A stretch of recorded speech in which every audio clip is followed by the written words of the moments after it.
Good evening, everyone, and welcome back to a bit of a surprise watch along here on my channel. Tonight we are doing a watch along for UFC Fight Night. Brendan Allen versus Paul Craig, as Paul Craig looks to crack into the top 10 of the middleweight division after his successful 185 debut against Andre Muniz, I believe, in London.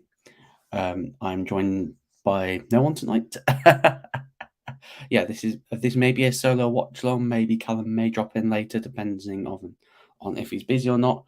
I think Jamie Phillips said that he's not available tonight, so it's just going to be me riding solo here on the channel. Everyone that's watching, make sure to hit the like button, share button, hit the subscribe button.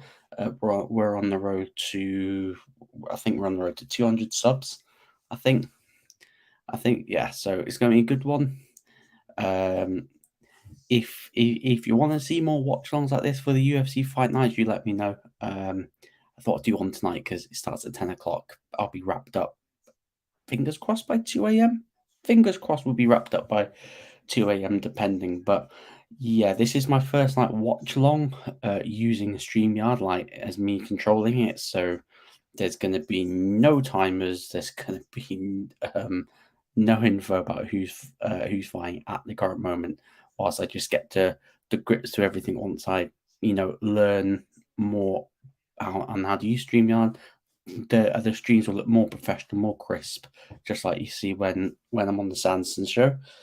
Yeah, so at the moment it's the feature prelim bout versus Jonathan Pearce versus Joanna Brito.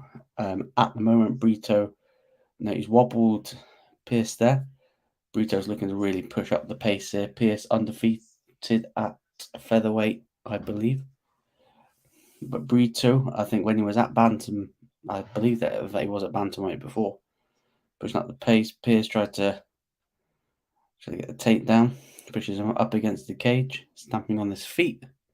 Looked like he's been to the school with Kamaru Usman with those feet stomps, but he's really pushing Brito up against the fence. Brito's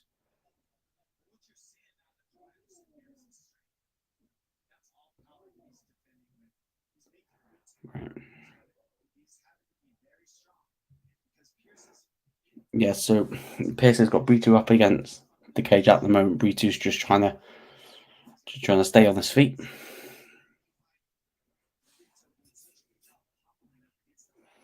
But Brito, good body shots there. But Brito's still on the back foot. Pearce has still got what you say is a more dominant position. But now it's Brito's got Pearce up against the cage. This is the feature prelim bout, so we're not even on the main card yet.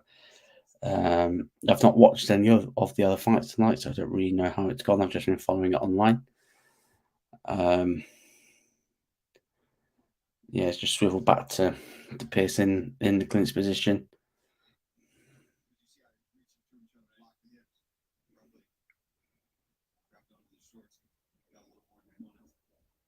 All Pearce trying to get the takedown. Brito's going to get top position, but Jonathan Pearce showing up a triangle. I wouldn't say it's deep at all, but Steph got Brito in a tough spot. Brito in the tough spot. There's nothing like what you say that he's not in danger at all. But now Brito's past the guard. That's a good hammer fist down there. Tries to pick him up. And down Pearce gets it back up. Brito's trying to stop him from getting up. Good chain wrestling there. I think it was chain wrestling. 10 seconds left of round number 1.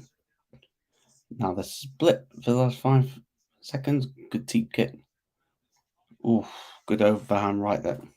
That misses. But I think give a little stare down.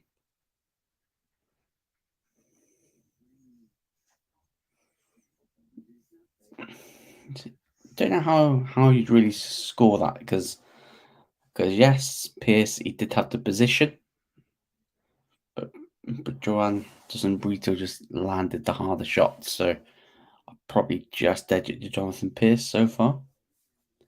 Everyone that is watching, make sure to hit the like button, share button, hit the subscribe button. Road to 200 subscribers.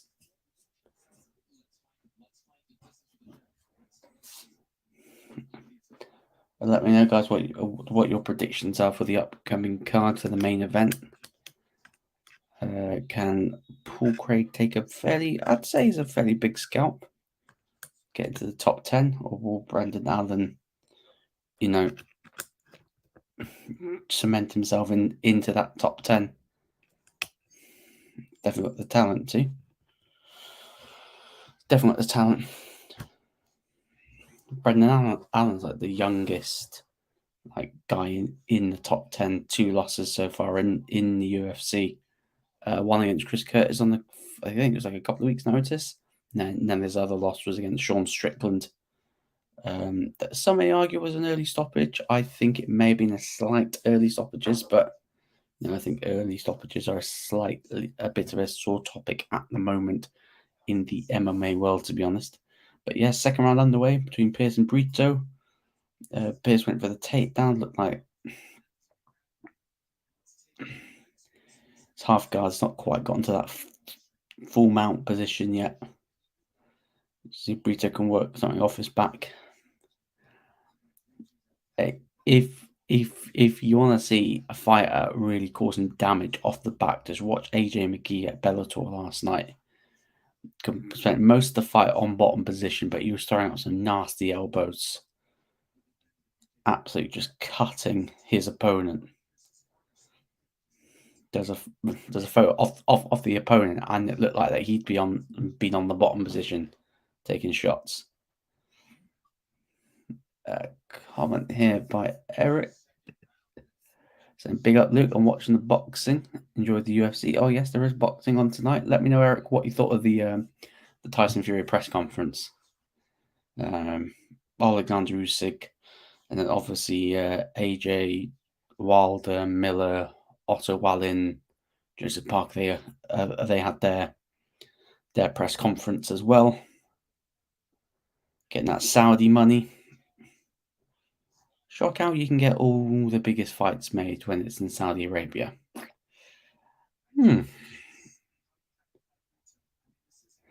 Yeah, so far this round, Jonathan Pearce doing really well with the wrestling, sort of grounding any of the strikes, the striking prowess of Jonathan Brito.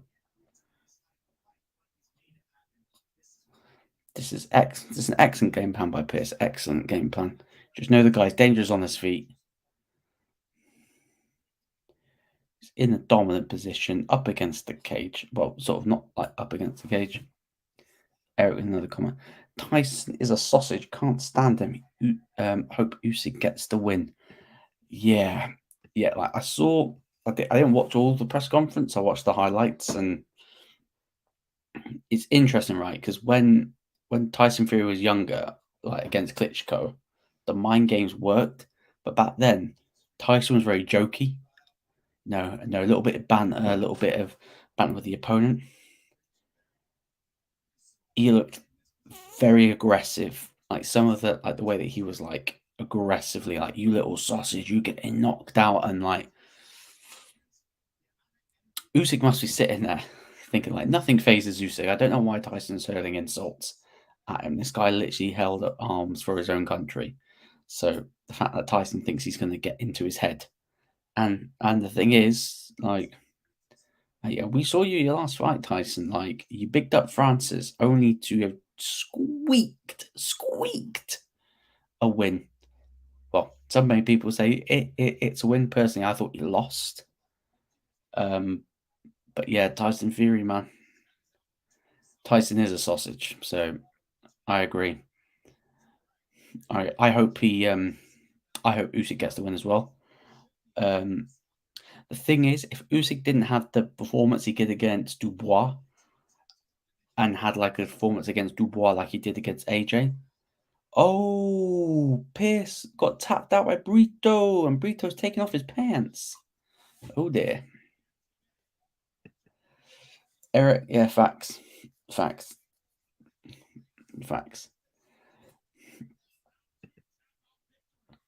Brito got the round 2 tap out victory. Absolutely crazy. Just going to watch how that happens. I thought Pearce was doing well, just dominating. just got the guillotine, just forgot the hand coming up the neck, grabs the neck. That's all she wrote. Big up John Conway. Big up John Conway. I know that you always show love to us on the Sanderson Show and on Coppish, so big up to you. Yeah, what a great choke there. That was his 7th submission win as well. 4-fight win streak. They UFC literally just said 4-fight win streak so far. Why do you take your pants off, man? Why are you taking your pants off? But the thing is, first round he was getting, I wouldn't say dominated. He's put in a very uncomfortable position.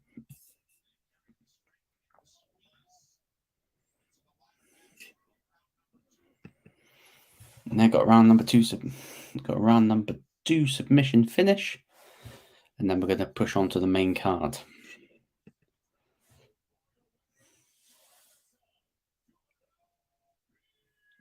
The thing is, Jonathan Pierce, he's no bum. Let's make it right. He's a very good fighter. And then he's just having his octagon interview with the legendary translator. Be interesting to see who he calls out. He's got a 4-fight win streak at featherweight, only bettered by Tupuria, Leon Murphy, Isloev, and a certain Alexander Volkanovski. And he's got the tied second longest active finish streak. The only two above him is Shavkat Rakhmonov and my new favourite lightweight, Benoit Sendini, who I think is going to have a hell of a year next year. He's going to really climb those lightweight rankings. I think he's going to be a major problem for the top 5. And I expect him to sort of crack in near to that top 5 next year. I think he's a super talented guy.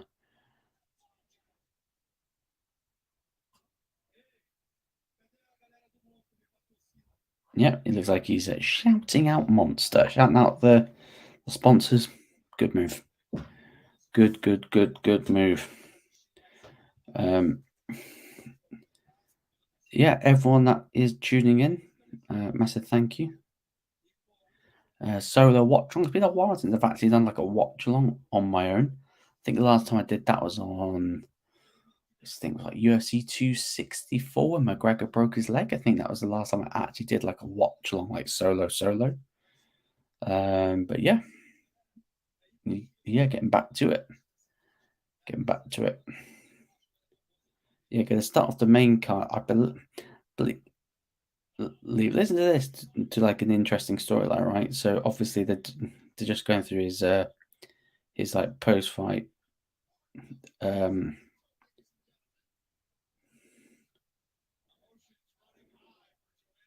Yeah, I saw that Paul Craig and Brendan Allen got cancelled.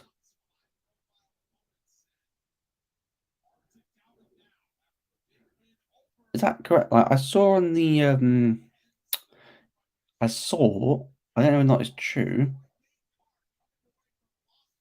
that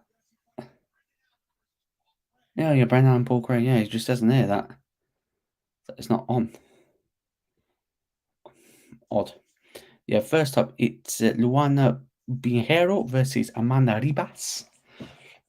Former housemates. So now that's an interesting storyline. Pinheiro 11-1, Amanda Ribas 11-4. Amanda Ribas just came off that fight with Macy Barber. Brilliant fight. Got KO'd by Macy Barber in that bout. Super talented Amanda Ribas. I believe that there was the Abu Dhabi card beginning of 2022. The Max Holloway Cater. No, was it Max Holloway Cater or was it McGregor Poirier 1? She was fighting Marina Rodriguez, and I thought, yeah, she's gonna be able to really burst through take out Marina and then climb the rankings, but Marina had other ideas. This is Pinero's second fight in the UFC. She beat Michelle Waterson Gomez by decision last time out. UFC 287 in April last year. No, April this year.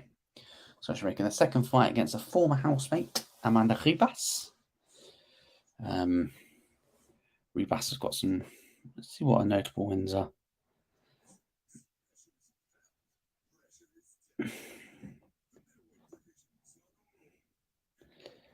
See if she's got any notable wins. Yeah, most of her Ribas's wins have come from decisions or submissions. See if she's got any signature wins. Signature wins against Vinay Arajo, lost to Caitlin Chukagian split, which is standard if you fight her. Lost to Marina Rodriguez, beat Kate Pei Van Zandt, Mackenzie Dern as well. So she's got some signature wins against some ranked opponents. Obviously lost to Poliana Viana. That was before the UFC, but like the two main ones really that she lost to Marina Rodriguez by elbows and punches. Poirier McGregor too. Yeah, I thought that one.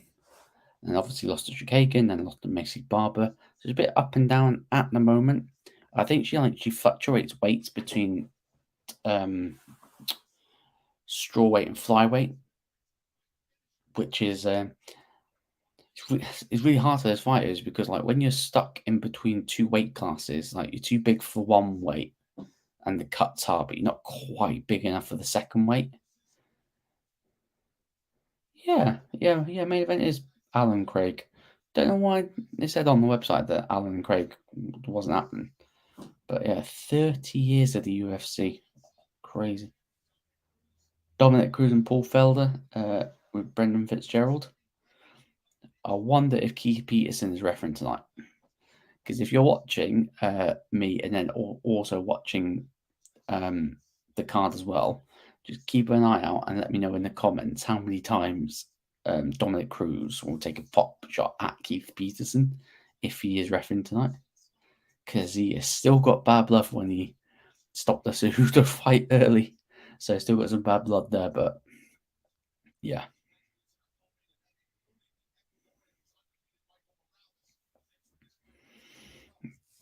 Yeah, just looking at the rankings where everyone are. Paul Craig ranked number 13 after his win against Andre Muniz against Brendan Allen. So massive opportunity for Paul Craig.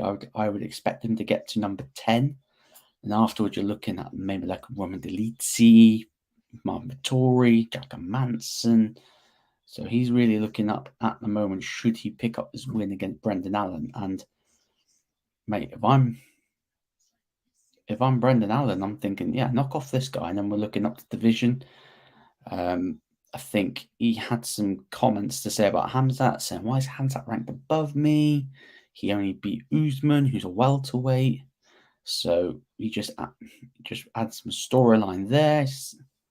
So, he's definitely building up options for himself. Should he pick up the win? He's just looking through Allen now, Brendan Allen, he's got a good submission against well. Just seen a couple of rear naked chokes.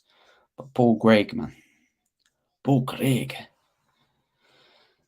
Jiu-jitsu expert. His striking has evolved. I just wish sometimes that was it the Uzdemir fight in London? He just didn't pull the trigger. He just didn't pull the trigger. But yeah, you see Paul Craig's submissions. It's something else. So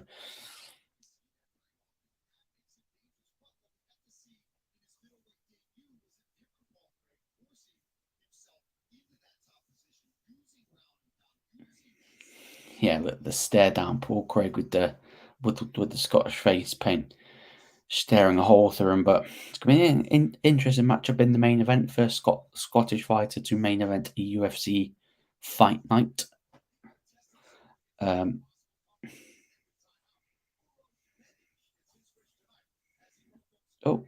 It's Medic versus Albright at welterweight.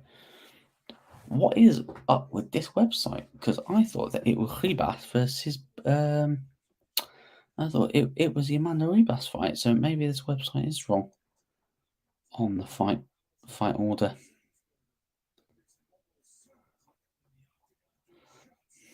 Just look at that highlights there. It's going to be a tough opponent.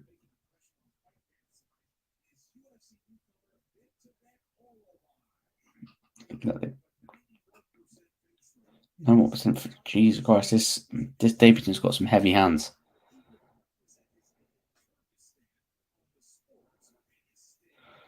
Representing Kyrgyzstan, I swear that's the same place that Valentina Shevchenko's from.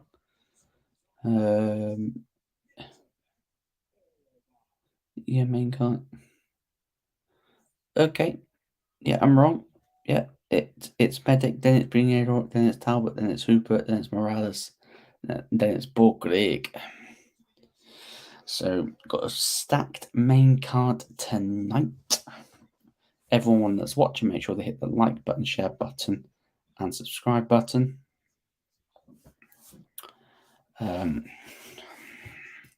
Pete R with a comment saying, "What was the most stacked card? What's the most stacked card of the year for me? It's UFC 296. What, the upcoming one? Yeah, that's definitely stacked. I'm just trying to have a look. Like, what was stacked? Are you talking like name wise, or I thinking like fights? Like, because it's going to be different because some of the cards this year, yes, the name value hasn't been there. That's what you think, but when it's played out, you're like, fucking yeah, this has been a great card. But then you see the names. Names wise, this probably is the best card. UFC 296 coming up. As like in name value, this is probably the best card. I would have said the Abu Dhabi one, Islam versus Volk 294. I'd say that one was stacked.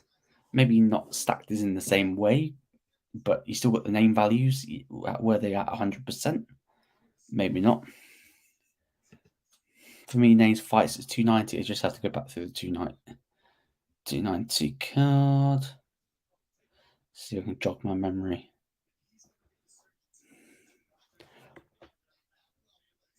Oh yeah, agreed. Yeah, that was. I'm doing a hot job on that one went quite quick. Duplessis getting his knockout win over at Robert Whittaker. Volk getting the finish. Royval and Pantoja and Moreno putting on an absolute clinic. Oh yeah, one of the best fights of the year. That.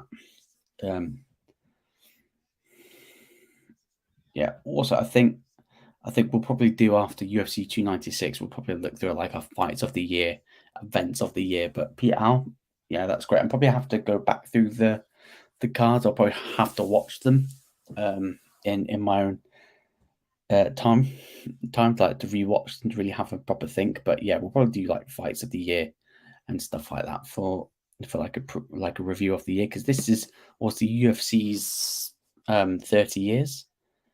It's just a shame that they haven't managed to get arguably the two biggest stars, which is McGregor and Jones this year. No, actually, yes, they did get Jones this year. Got Jones at the beginning of the year, but it's a shame that they couldn't get McGregor back this year. But if you can get McGregor back 2024, we're all in. We're all in. Uros Midic, his last win was against Matthew Selensberg. Spinning back over knockouts, got 107. News on Dana White. Dana White Contender Series. Let me know, guys, predictions for this one.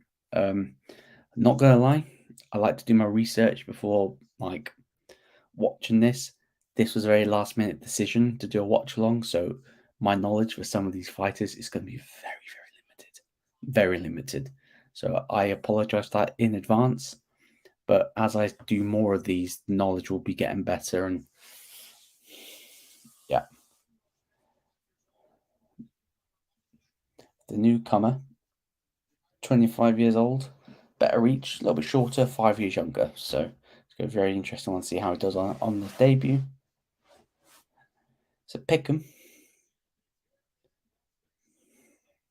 I'm still shocked that they use the Apex. I'm still stunned. I know that they're starting to sell it out now.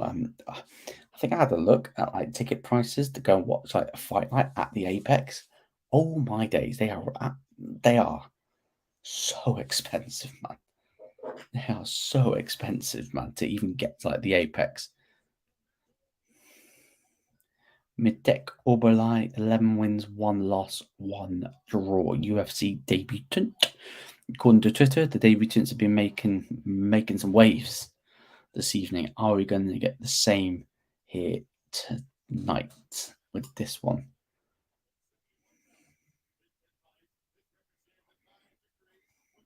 Defeat.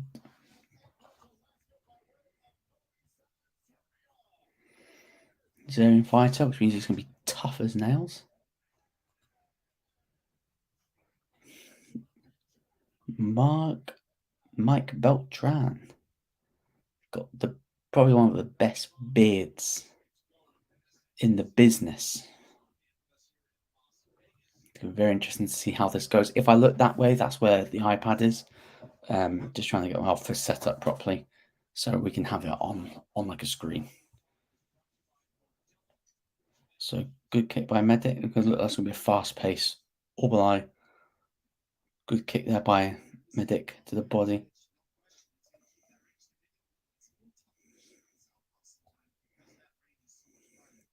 Very, very bouncy. If this is going to be a fast pace, got to make sure you don't blink in this one. It could be a very quick finish that you won't see.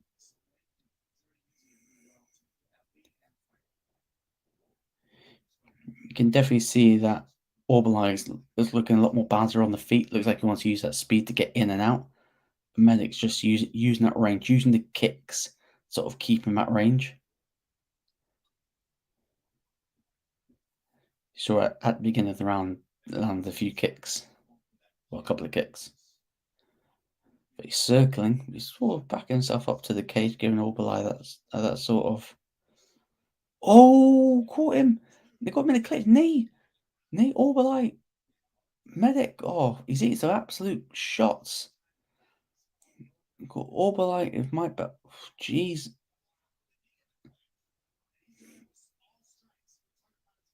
Yeah, I knew it was going to be quick. Orbelai's in trouble, but he's got him up against the cage. You're going to go for the takedown? Medic, yeah, good takedown. Gets the inside leg, I believe. He was in a lot of danger. I thought like he was done like one more clean shot and he was out.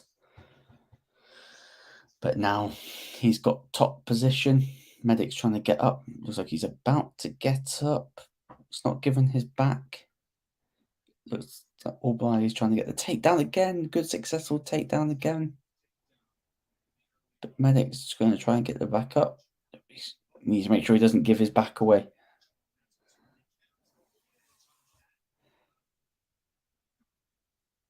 Oh, well, yeah. You guys saw that. If you're watching that, you grabbed the cage on the way up, man, in front of the judges. It doesn't matter. You got another takedown. Doesn't look like he's going to be able to get up as of yet. The thing is, in that position, like if you're trying to get up, you'll move your back away, and giving the person in dominant position. I'm watching your hands there, mister.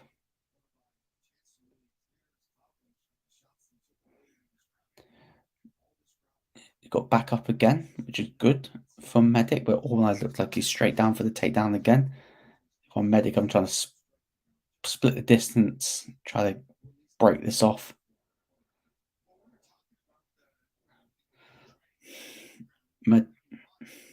I still got him. Another takedown.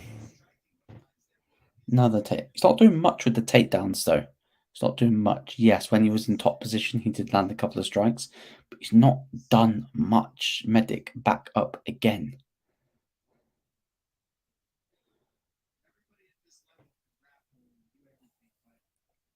back up again. It's good with the grappling. Like I need to see a little bit.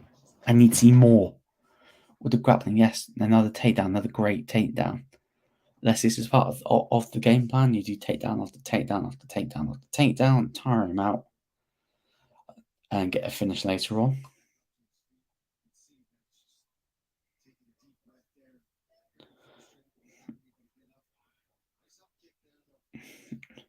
Minute trying to get the up kicks to try and stop him breaking that to get into the full guard. That's back to the ground again.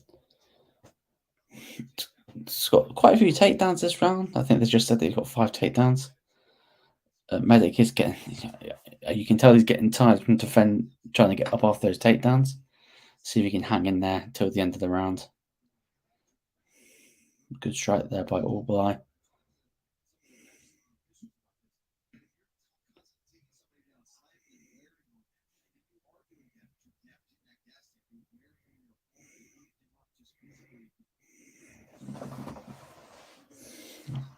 Out. Don't know what he said as a takedown. That's probably the 6th. 10 seconds left. Everyone that's watching, make sure to hit the like button, share button, and subscribe button. Road to 200 subs.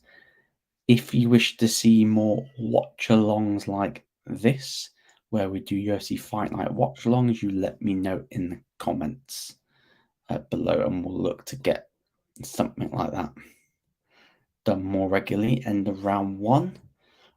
Good start for Medic, hitting with some clean shots there.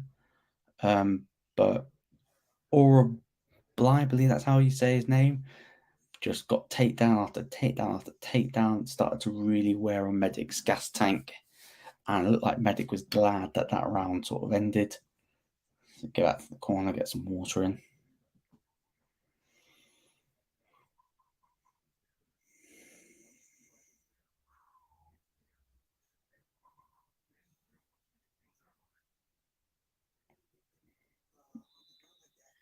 And the rub in the knee, just hope that he's not damaged his knee or something.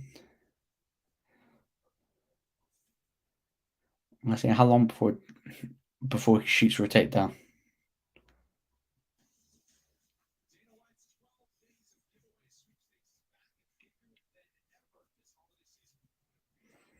Round number 2 is about to start. Yes, guys, if you've just joined and you don't know what time the round is, who's fighting, yes, massive apology by me, because this is the first time that I've done a watch along like this on StreamYard. I haven't really prepared properly on how to really set it up so you can get everything on. But that'll be something that will be getting worked on for next time. So next time we won't be having that issue. Otherwise, really not really pressuring. I think he's trying to.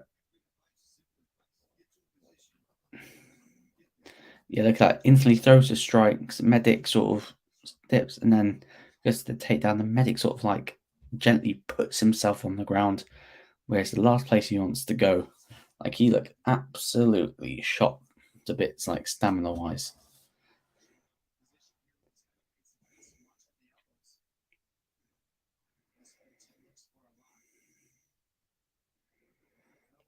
Otherwise, just getting that position. Medic's trying to fight to get back up, but it's not working.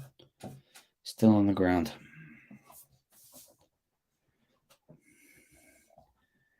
If he can get him off the cage,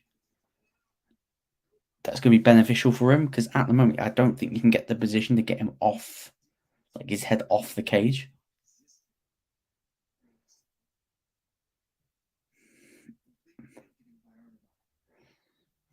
Or a buy. See, absolutely butchered that.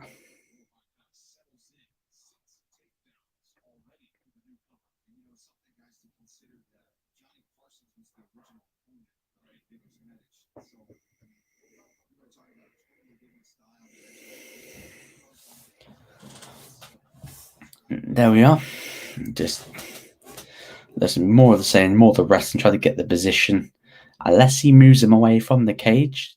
Oh, maybe he's inside control, got his back. So you can start raining down shots. He's trying to go for the rear naked choke. He's going to turn around. trying to get a body triangle in so he can get to work and trying to get that neck. He's lying on his back. So it's only a matter of time, I believe, before Orbai makes a winning start in the UFC with a rear naked choke. That's where he's going, but can't. He's got the body triangle locked in. I wouldn't say tight, but he's definitely got it locked in. I didn't really have that locked in. Medic managed to break out, but he looks absolutely goosed.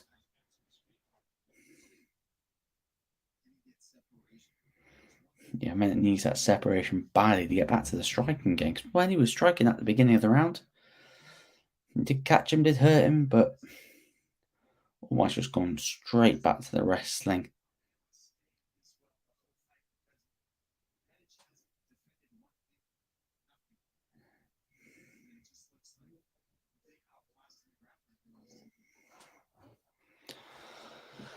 This is an absolute grappling clinic on how to sort of dominate position, but I need to see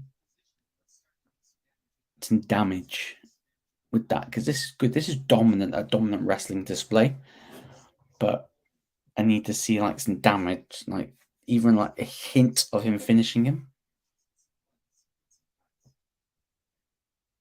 Because the person that's got more cuts is Orbai from the first round. Has he got that deep, that rear naked choke? But just let that go. Maybe just didn't get the position. If he can get his other hand around, sort of finish that off, then he's probably going to get it. Yeah, looks like he's got it. I just haven't got it completely under his neck. He may go for a face crank. He's twisting his neck. Is he going to go? Yep, tap. Rear naked choke. The pressure paid off in the end. Orbai makes a winning start in his UFC debut. Do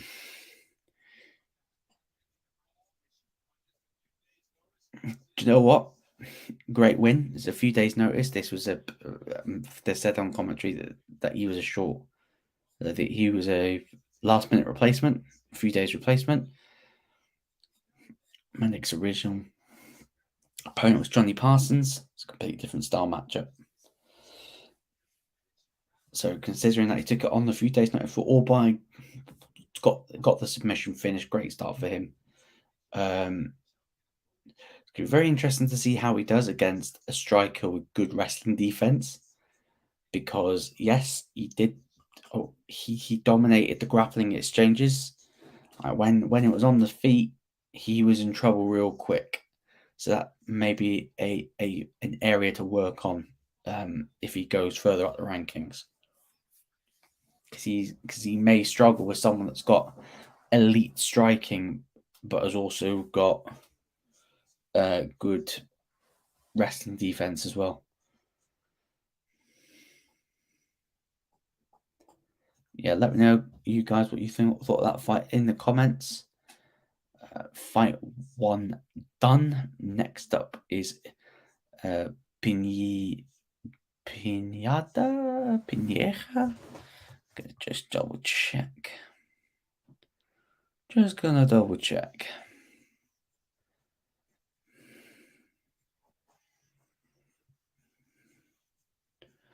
Double check which one it is for tonight.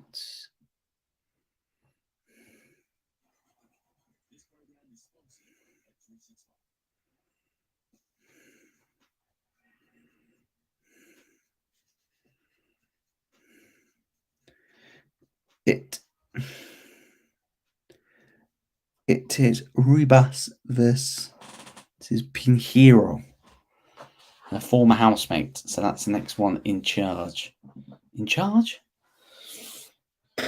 Damn. Tells me a long day. I'm spitting utter rubbish.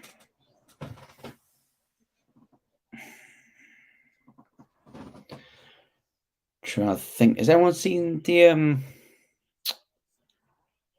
Tom Aspinall interview that he's called for John Jones to be stripped and him to fight Stipe? Yeah. So I don't know whether or not you guys heard in the news that now Tom Aspinall wants to get John Jones stripped of the belt so he can fight Stipe and then fight Jones when he's healthy. Tom, I love that. I love that. But that ain't happening, my brother. Like, that's not happening. Unfortunately, you're not going to fight Stipe because Stipe's got one fight left in him, and that's John Jones. Because I don't know whether or not he would have, Tom would have seen back when Stipe walked into the arena. Stipe was limping. Looked like he just have a heady. He just looked like he just had a heavy night on the sesh, and then woke up the next day and was thinking, "Yeah, Jesus, can't walk."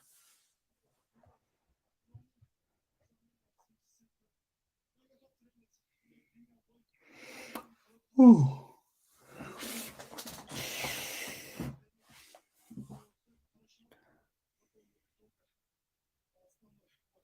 4 days notice. 4 days notice. Everyone that's watching or tuning in so far, massive thanks to everyone. A bit of a last minute idea to do the watch along. So if you're still tuning in, massive props to you.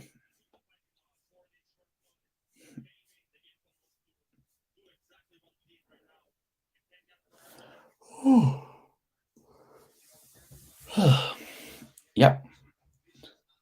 Wonder if he's going to call out anyone.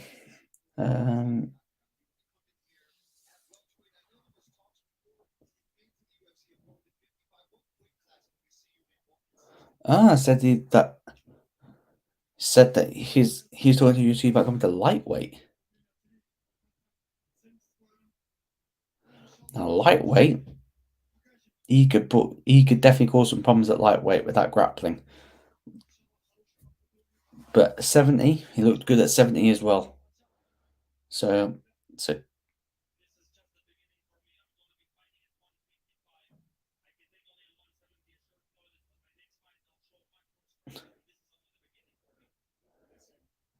155, he's confirmed at 155. I went the mic again from Velda, and Velda was like, nope. Good victory. He's going to fight at lightweight next. Now he's going to be a problem at lightweight, especially with that grappling. Korean Zombie in the crowd. UFC Hall of Famer, the Korean Zombie. Hope Korean Zombie's enjoying that retirement. He can relax, enjoy the fruits of his labour. Shame he never got his hand on UFC gold, you know. Absolute shame. Shane got robbed of his prime because he needed to do military service for his country, but absolutely gutted.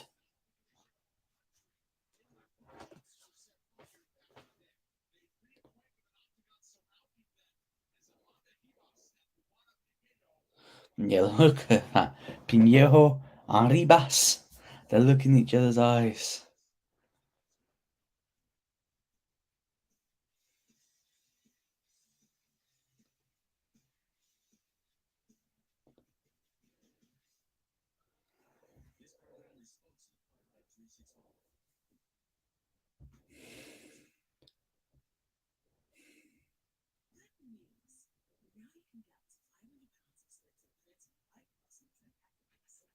Oh, wow, I did not know that whatsoever.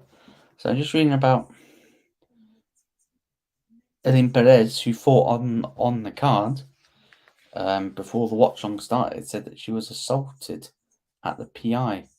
Right, came to the fight with a black eye. Jesus.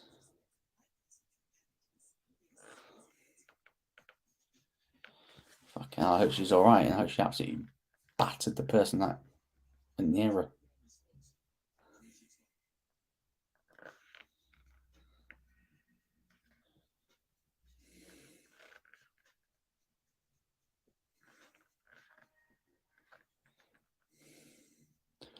Oh, hello! Looks like some breaking news with regards to Bellator. PFL are expected to announce their acquisition of Bellator in a press conference on Thursday. Now, that is definitely one to do a video on. We can talk about PFL and Bellator matchups. Now, that is going to be very, very interesting to see how they do with that acquisition.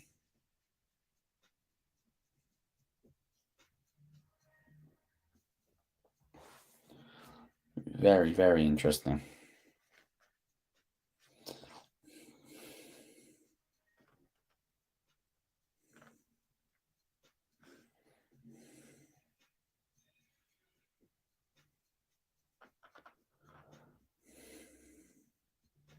Yeah, I'll definitely do a video on that. I'll probably try and get someone on to discuss about the acquisition of PFL and Bellator, see how that's come about, what that would mean to basically what that would happen as the company. Would Bellator be no more? Would it emerge into PFL? Because PFL ain't going to emerge themselves into Bellator. It looks like that is PFL that's buying Bellator. So it'll be very, very interesting to see what the champions do. But the thing is that Chris Cyborg came out and said, yeah, my journey with Bellator is not ending. So unless Bellator is still going to stay as Bellator, but it's under the PFL banner, like under like the PFL like company name, it's going to be very interesting. But we're going to see. That's big news. Dana's probably going to sit in there. What PFL's going to buy Bellator? Cool. That's going to be Dana's reaction. I bet someone's going to ask that in a press conference either tonight afterwards and be like, so PFL buying Bellator. What do you think about that? Is that competition for the UFC? No, it won't. It won't. 30 years of UFC. Absolutely incredible.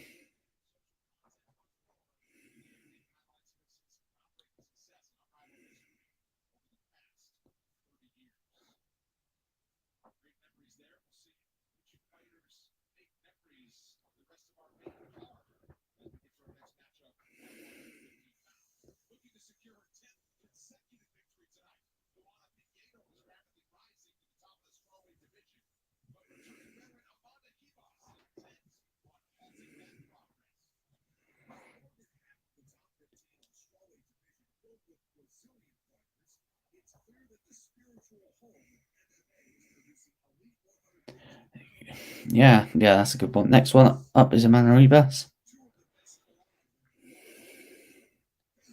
Over half of the top 15 for the women's strawweight are all Brazilian fighters. It's absolutely incredible.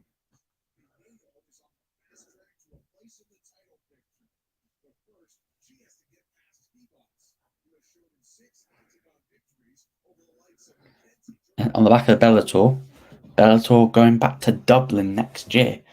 Fingers crossed, I'll actually put my finger out my arse to try and go. Because I would love to witness another MMA event.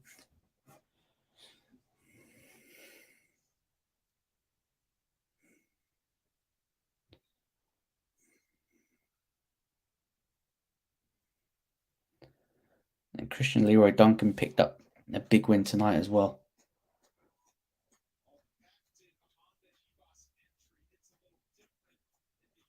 Oh, Emmanuel Ribas clapping herself.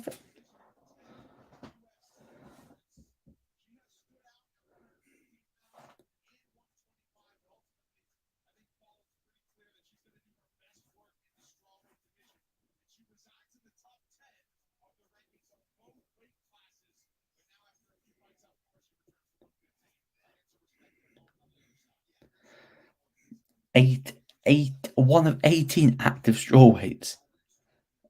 Yeah, anyone that wanted to know about any of the football scores? Yeah, France just beat Gibraltar 14-0. Yes, no, you did not hear that incorrectly. France beat Gibraltar 14-0. And Gibraltar went down to 10 men in 20 minutes, and it was 7-0 down at half time. Mbappe scored a hat trick for F6. Mbappe scored an effing hat trick.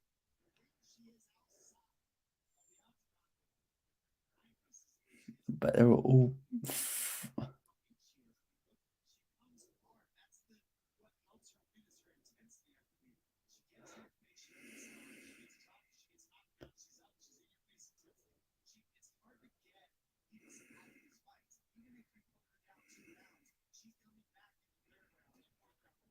Absolutely crazy. Everyone's watching, smash the like button. smash the like button, hit the subscribe button as well. Man, Rebus just going around the octagon. She's in game face on, fighting a former housemate. I bet she can get out a lot of bad blood. I wonder if there's anything that annoyed her when they were living together. They can definitely take out their frustrations on each other now. Both ranked in the top 10. Being Hero is ranked 9, Rebus ranked number 10.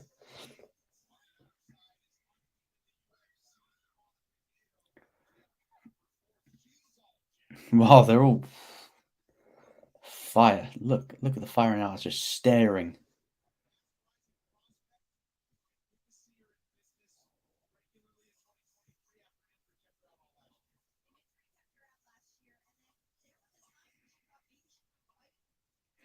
Crazy.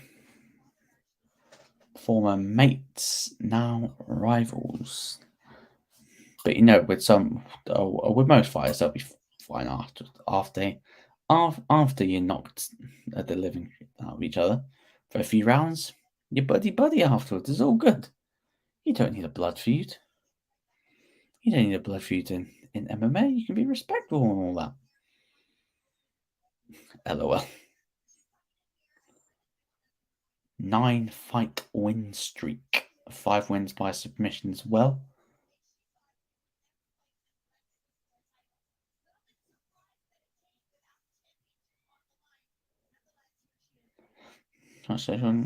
She was surprised that they aren't fighting without a title.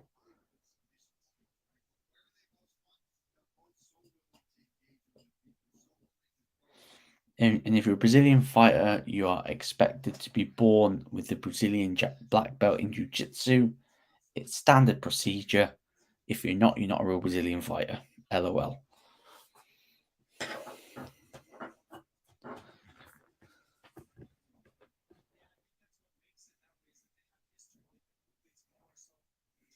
That's an hour in.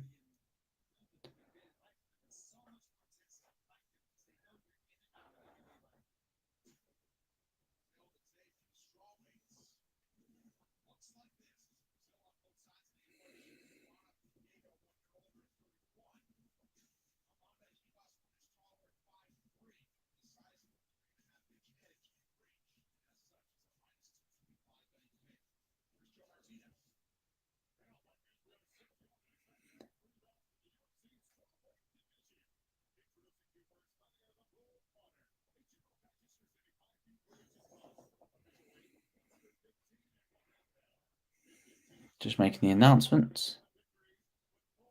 Beats.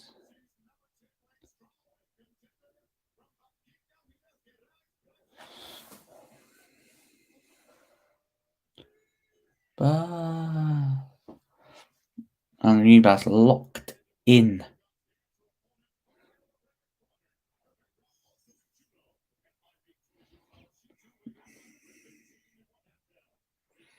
Be interesting how this one locks up.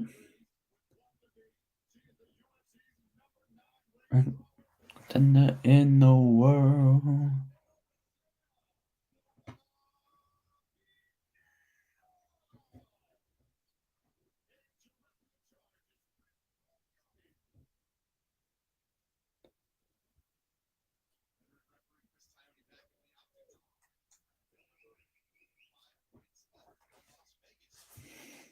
We're about to start underway. Amanda Ribas versus Luana Pinheiro. So about underway, both locked in. And now it has started. But looking to exchange very quick. Oh, Pinheiro may have rocked. Ribas taking some shots already. Pinheiro just swinging for the fences.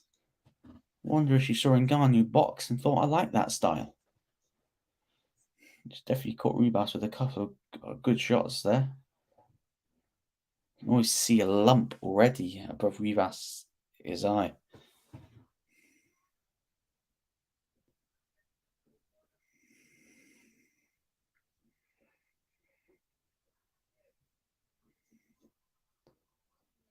Definitely good start here by Pinheiro. Is it Pinheiro?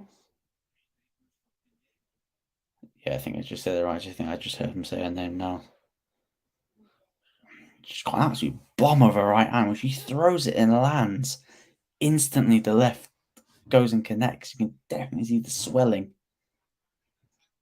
I think by the looks of this, she keeps this up a knockout.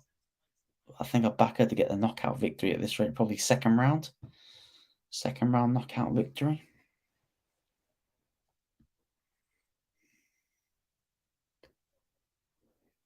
But Ribas is still bouncing on the feet good, but Pinheiro catches it with an inside leg kick and then throws a 1-2 combo. Lands. But yeah, you can see a second Pinheiro takes a step forward as a feint and Ribas instantly bounces back. So Ribas knows of her power. She's definitely felt it with the lumps in her head.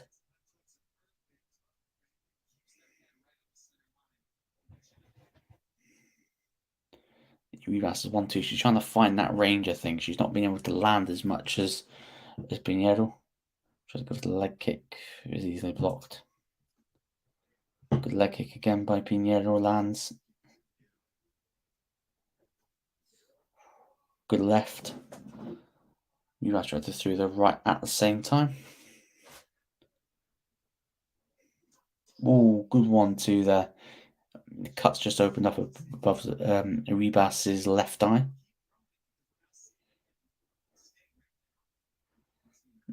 If I'm Pinheiro, I'm going straight with the kick. Good round body kick and caught Pinheiro with a couple there. And now they're swinging. They're both landing good shots, but I say Pinheiro's just landing the cleaner ones, doing the more damage.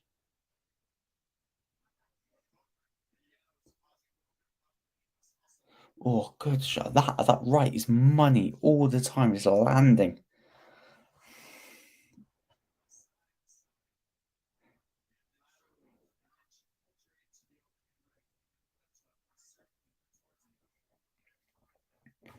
Just Ribas is going too easy on that read. Good left.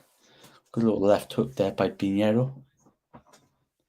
Everyone's watching. Smash the like button, hit the subscribe button. If you're just tuning in, it's the first round of Luana versus Ribas. Luana throwing some good shots, good knee up the middle by Ribas. I'm gonna try some of this Ice Pop Prime. See how this tastes.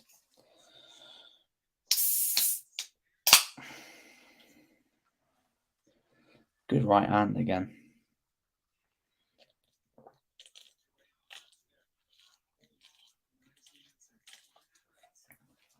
Yeah, just showing the striking numbers. Those don't surprise me. Ribas has been very less effective with her striking. But Pinheiro just needs to land now up against the clinch, but separated. Got a message from Callum. He said he may join us if he gets back in time. So if this card drags out, there's a high possibility. There's a possibility that Callum from the Sanderson Show and Coppish may be joining us later.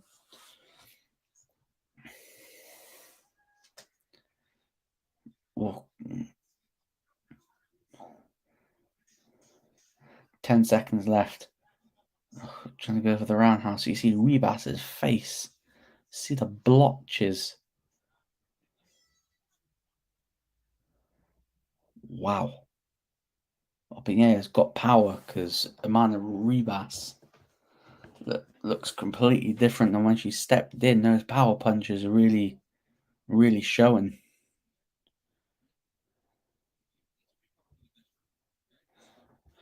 But I definitely got this as a Pinheiro first round easily.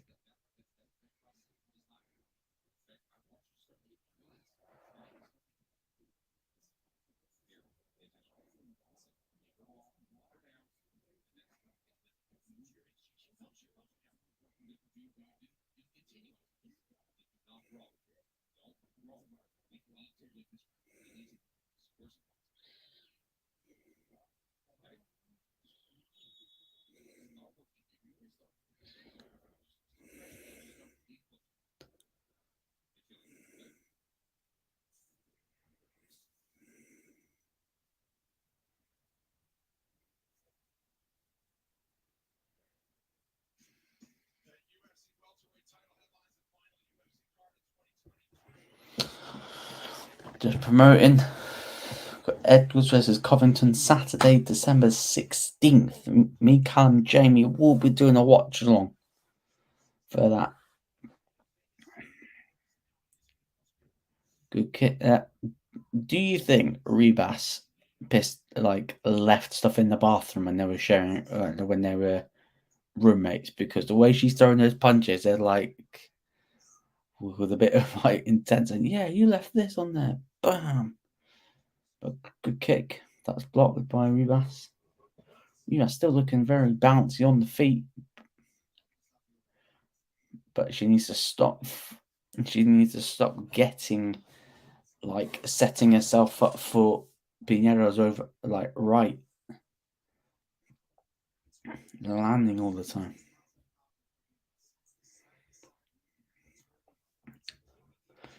Yeah, the thing is, the movement's not been good. Like, she's been bouncy on the feet, but the movement, she's moving into the right hand. So every time she's landing, she's like, "Oh shit, we've got to move out." That's why in the late part of the rounds, Pinheiro will go forward, and then Rivas like, "Oh crap, I need to back out." And when she goes back in, Pinheiro goes, "Yeah, thanks, I'll take that."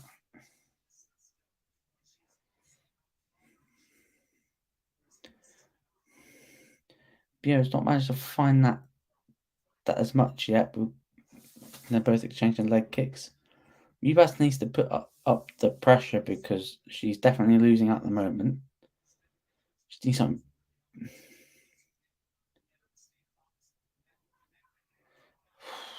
It's caught with a right a little bit, but just missed that left. Rivas.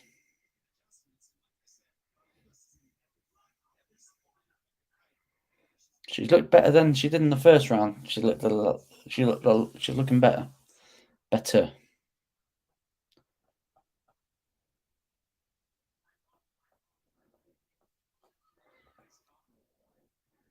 Should I put in pressures and combos?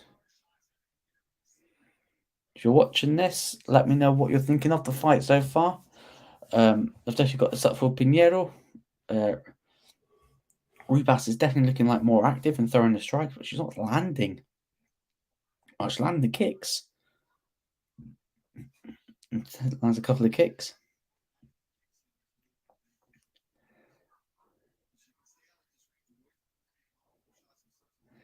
But she needs. Thing is, she's not gonna win the fight. Just staying on the outside, just kicking her legs. Oh, knocks it down. Almost with a head kick. Going for the spinning back fits Rebus, but she's just missing in little tiny margins. She's missing good right hand down the pipe from Rebus. She's definitely trying to put the pressure on, but she's going to have to get closer into that right hand range. Good right hand by Rebus. Good kick again by Rebus. Starting to.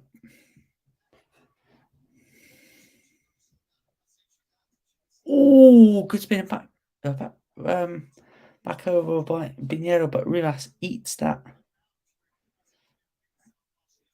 Rivas to get in the clinch, break away. Now it's Rivas that's putting on the pressure a little bit. She's gone to a southpaw stance. Does that look better for her? Oh, good right by Pinheiro. Good right again, but Ribas replies with a right of her own. I'll probably edge this. Probably edging this at the moment to Rebus.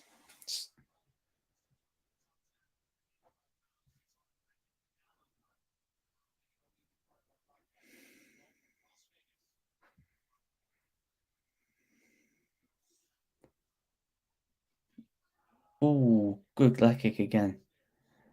Wow. Are they just showing the stats? Rebus has landed more strikes. Which is more head strikes. I thought it would have been the other way around. I thought that Pinheiro would have landed more head strikes. Oh, Pinheiro may have just slipped. I don't think she got dropped. Go for the spinning stuff again. Personally, I'm not a massive fan of like the spinning attacks, because if you miss it, you just left yourself completely exposed. Ribas do the spinning thing. Good side kick again. This is definitely a Ribas round.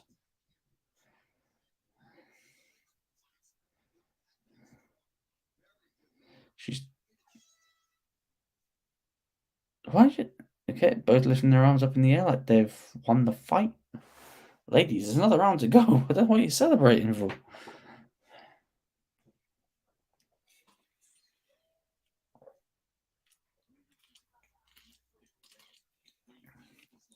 Better round by Ribas. Better round. Winner takes all for me, this next one.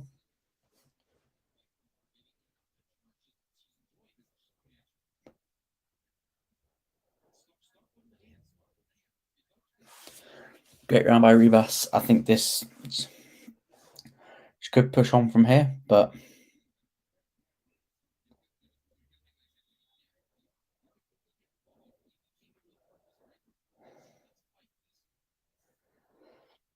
big round here.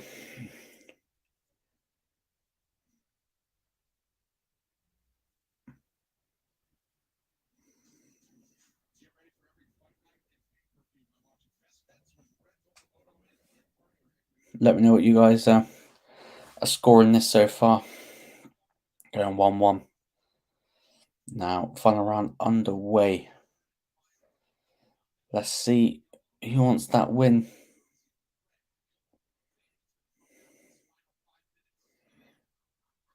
Go by history with Ribas. She loses one, she wins one straight back. It's going to be very interesting if that trend continues, or whether or not she's going to be handed back-to-back L's.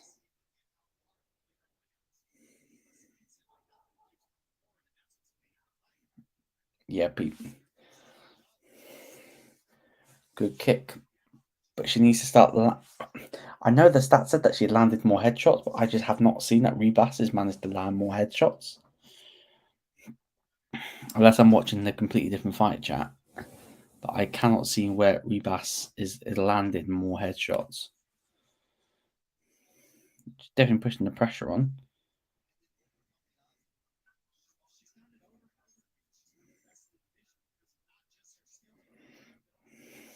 You ask 1-2.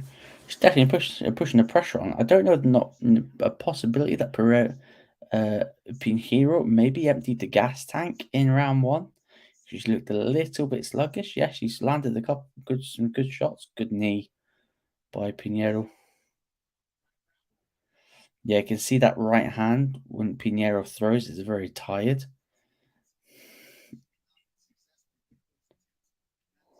Ribas looks the fresher, more energetic fighter. Pinheiro looks a bit flat-footed. Good in the back. Ribas is take down there. Ribas has got the position against the cage. He's going for the takedown. Pinheiro spins it round. Is Ribas gonna get? Is she stuck in the? She's stuck in the. Is she stuck in the submission there? Stuck in the submission there.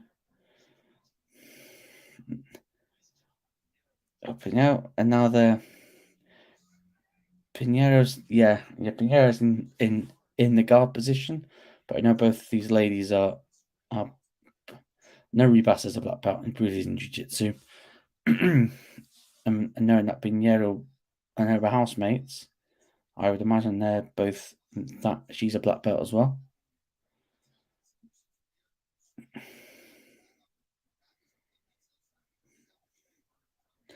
Ribas trying to fire those elbows. Oh, she's trying to get the triangle submission off the bottom there. She needs to focus on getting up. But Pinheiro trying to get that top position again. Ribas up on the feet. They're still up against the cage. Good knee by Pinheiro. Yeah, and now Ribas is exchanging her own knee of her own. Looking at the clock, just under 2 minutes to go. Good jab. Not really see much of the jab. Good. Another spinning kick. Rivas 1-2 by Rivas. She definitely landed with the right. He was definitely pushing the pressure. Rivas is definitely throwing more shots. Yeah, Pinheiro looks tired. Yeah, I can see that she's throwing that right. Good jab. Yeah, Rivas is definitely pushing on the pressure. Pinheiro is just trying to hang in. Oh, good head kick. Good spinning head kick. Oh, Pinheiro's out. She's gonna be out. She's gonna be out. Oh, Rivas with the finish. Beats her former housemate. I bet when they have a beer about that later, they were like, "Hey, remember when I caught you with a spinning head kick and I finished you with ground strikes?"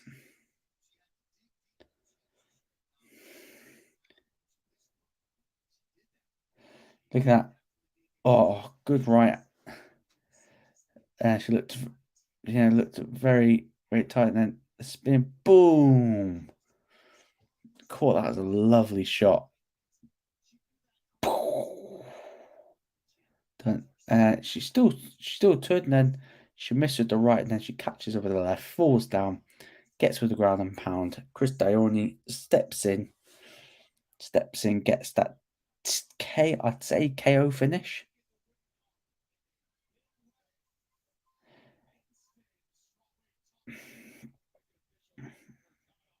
So now she'll break inside the top 10.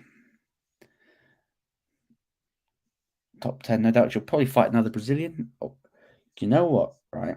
Run it back with her and Marina Rodriguez. Because I think she's ranked like number 7. So yeah, I can run that back. Would not mind seeing Rebas versus Marina Rodriguez. So that's definitely a fight that I'd like to see. Let me know, guys, what you think. Jamie Burgoyne's in the chat. Hello, Jamie. Long time no see. How the piano's lessons going? Going great. Going superb. Going superb. Hope you are, mate. Hope you are well.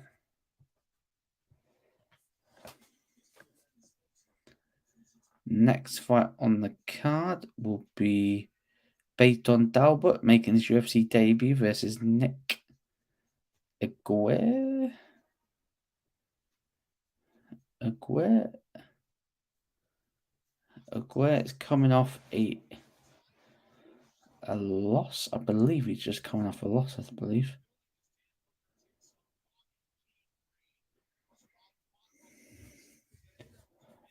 Yeah, the next fight night got, I don't know, Darish versus Juskan. Hooker versus Green. That looks like a quality fight night card. I made you a watch on for that one. What are you playing on Darlington Hoist? I don't know, mate. No idea. Mana Rebus TKO victory. Announced.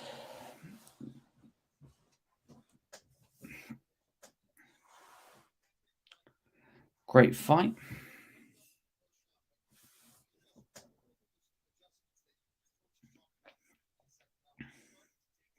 Third win by knockout.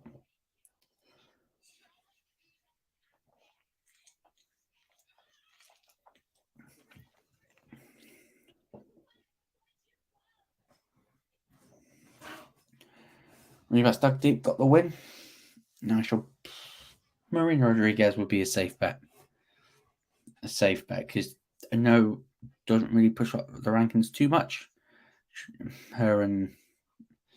But yeah, we'll probably swap places.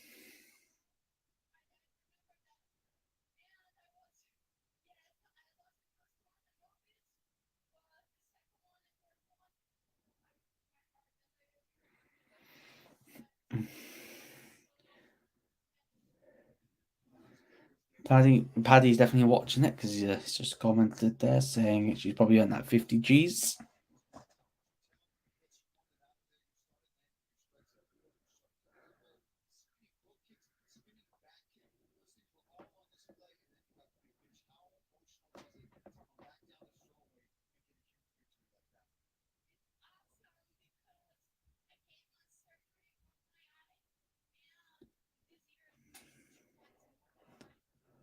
Great finish. Dug in deep, got the finish.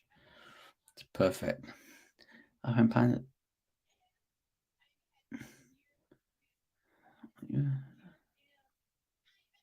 Yeah, I can't play piano at all.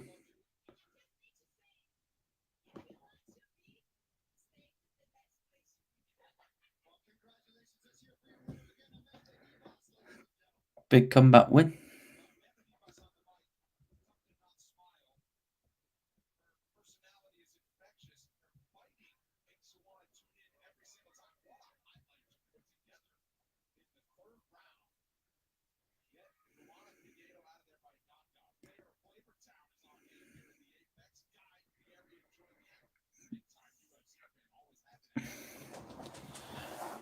Next one, another debut. 5 knockout wins, 6-0. Just read that he's been compared to Sugar Sean O'Malley at bantamweight.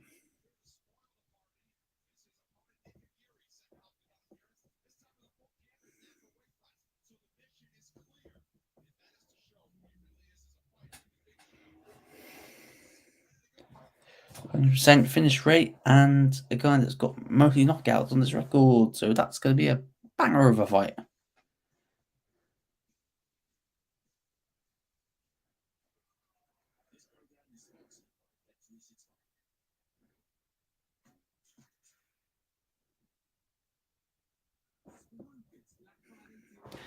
Yeah, just seeing a tweet about like the Apex fights, like, yeah, I get. For me, the Apex, man.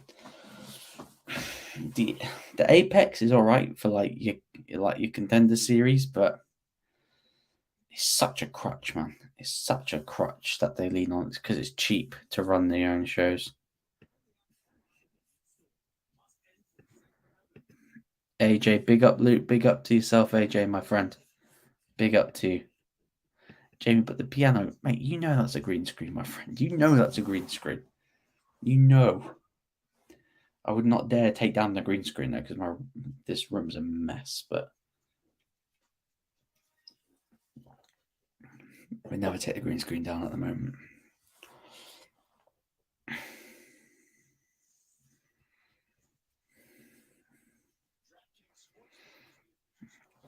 So Tower versus Wood up next, bantamweight. A debutant in Talbot. The mini Sugar Sean. That's what people are touting him. What I've read on him literally just now. So it'll be very interesting to see what happens then in this fight. Very interesting. Got Nick Agüed. His 7 wins have come by finishes, and then you've got Talbot. 6 wins, 5 knockouts. Brendan Allen walking into the arena with his daughter. Paul Craig looking laser focused.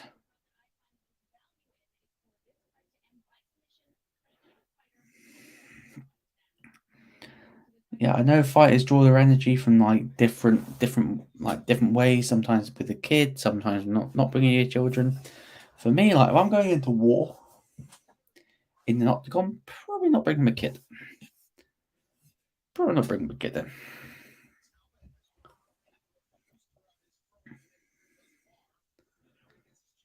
Chopin, I don't know, Jamie. I probably Nikagiri.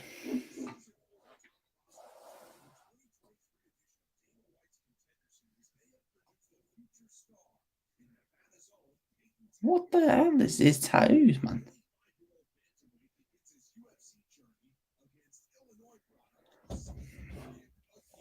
What are those tattoos, man? It's got 2 black dots and then.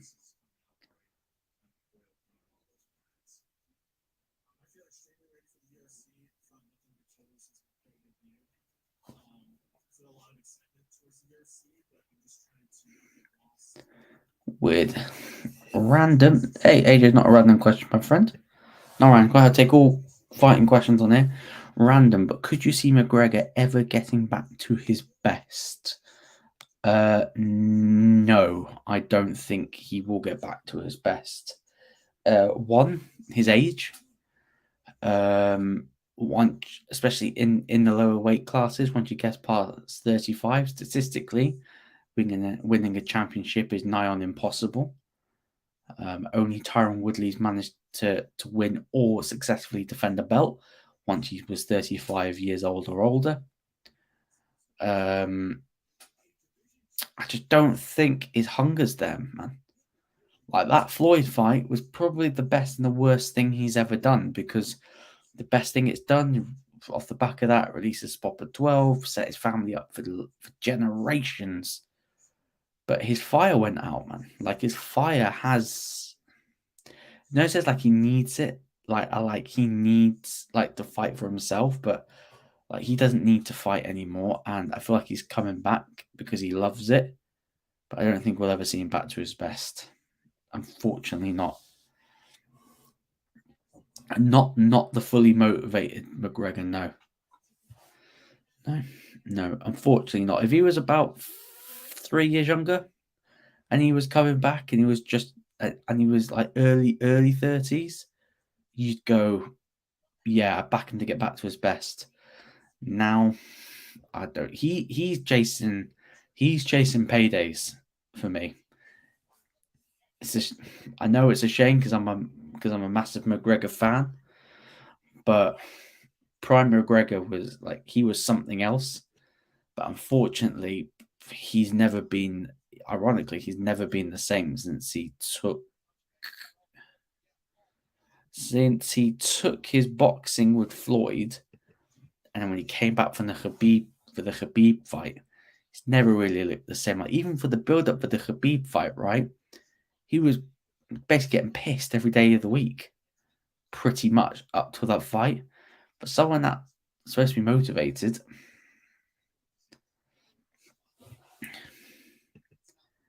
What's your favorite composer?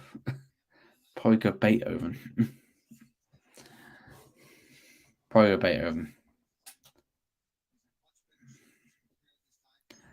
Yeah, everyone's watching. Make sure they hit that like button, share button, hit that subscribe button as well. On the road to 200 subscribers. 200 subscribers is the goal. I was gonna say, let's try and aim for that by the end of the year, but that would involve me being consistent. So we're gonna hopefully aim for a consistent upload schedule, so we can get this. We can get the viewership up, build the community here on this channel as well. Peyton Talbot making this walkout.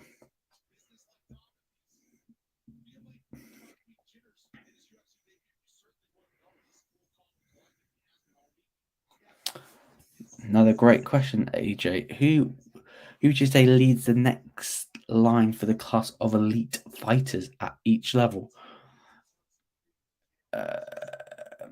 What do you mean, AJ? I do mean like who's going to be like the next big pay-per-view star, like the next big UFC pay-per-view star.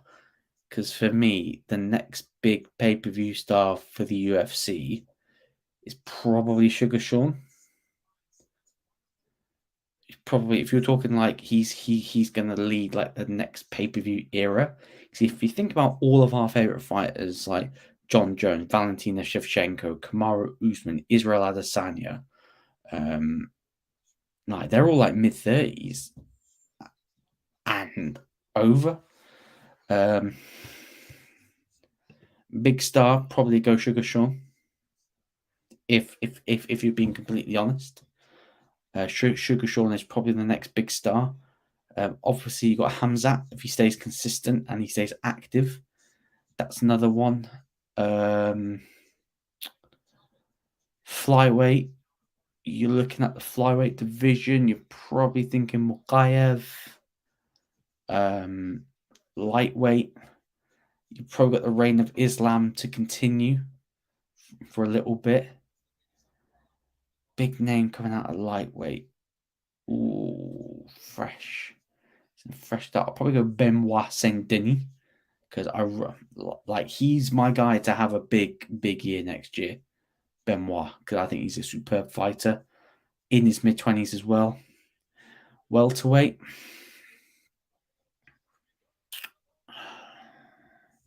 Thing is, you wouldn't call Leon called Leon a big star.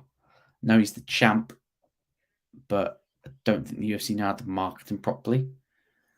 I think they would much prefer him if he probably didn't have the belt. Which is not saying it's the right thing. So welterweight's a bit of a different one. You probably go Ian Gary, like the next big star. Is he the best? Probably not. Coming up in the new class, you're probably going to Shavkat for that. But if you're talking like pay-per-view wise, be Ian Gary. Middleweight, you go Hamzat. Light heavyweight, it's a tricky one. Light heavyweight's a tricky one, so I wouldn't be able to answer that. And heavyweight will be Tom Aspinall. For me, let me know if you agree or disagree. Any particular pieces by Beethoven? No, because I rarely know any. And I was starting this fight. Aguirre went instantly for the wrestling. And it looks like he's taking him down as well. 20 seconds in, already gone for the takedown.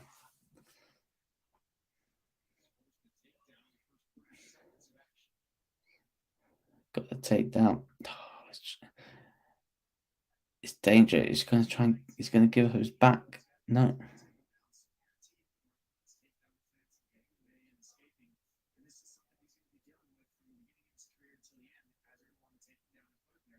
Yeah.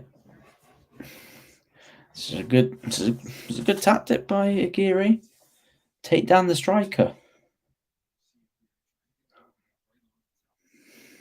Oh, Talbot's he's going to pivot. Thought was going to give him his back there, but it's good. You can see Aguirre's just got his hand on his wrist.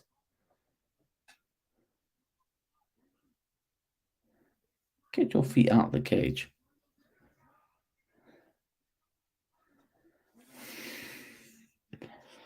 Yeah, I definitely agree with that. Like classical music definitely can bring out the power of emotions more.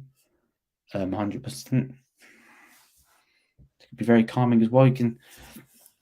You'd be surprised, Jamie, how many top athletes listen to classical music before they go out and perform because it focuses their mind ready before. So yeah, classical music definitely calms and focuses people. And Geary is not really. It's going to look like he's trying to get to his back. He's going to get his back. If we can get that body triangle locked in.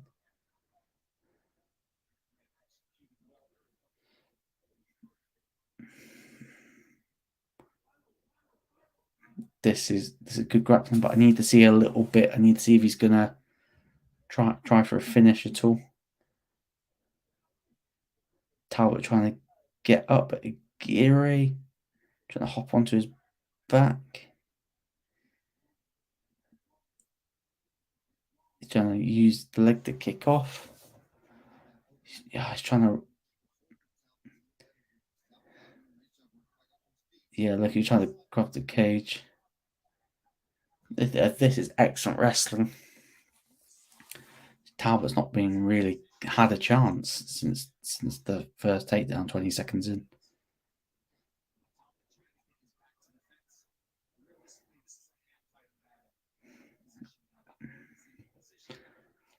Everyone's watching. Make sure to hit the like, share, and subscribe button, everyone.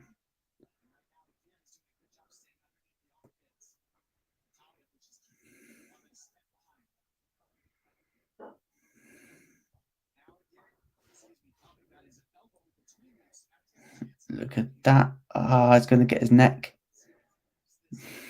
Talbot's doing well to sort of defend the hands, but he's going to have to.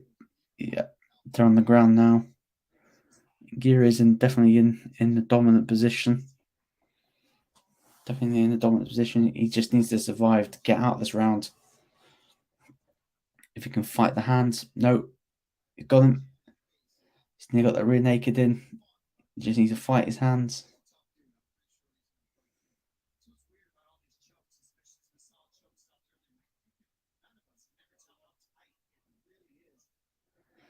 He's definitely pushing to get that rear naked choke finish.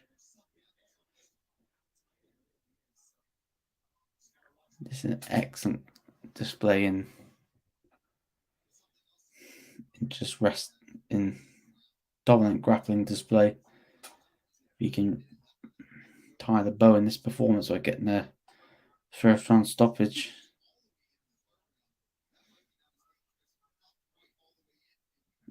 No, it looks like he may have got him. No, he's escaped.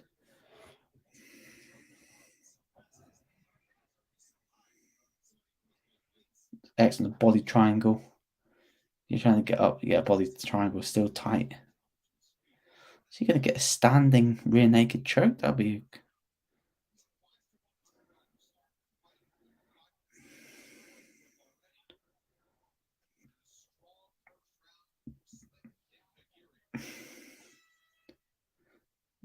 That's an excellent, excellent first round by Aguirre. That's definitely Aguirre's round. I'd definitely give it a 10-9. I wouldn't say a 10-8 because he didn't really have him in like a match-ending scenario.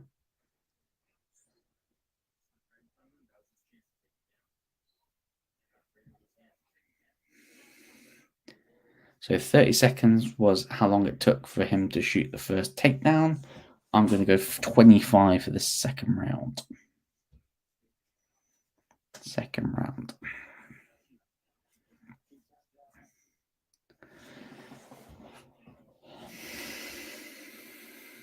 Everyone that's still in watching, big up to everyone. Second round about to be underway.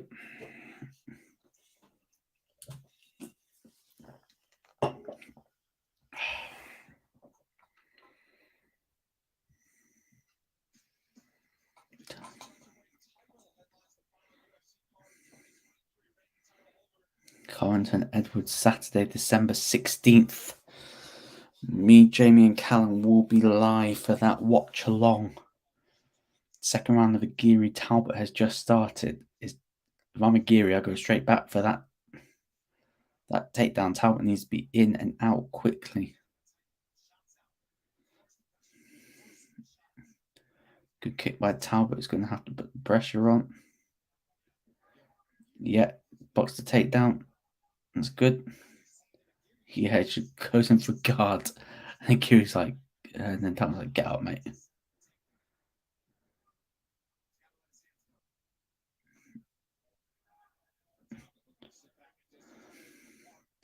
Talbot definitely putting some more of the pressure to get the strike and good body shot. Try to go for the takedown. Aguirre. Good sprawl by Talbot.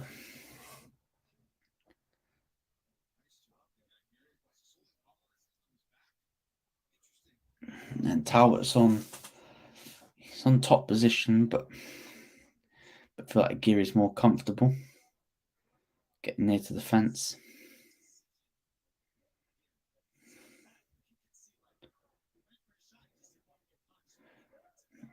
Good strikes by Talbot. If I'm him right now, if there's no clear sign for him to go for the finish, my thing would be to break it and get back up, get into striking range, but no. He's going to get his back. He's trying to aim for the back.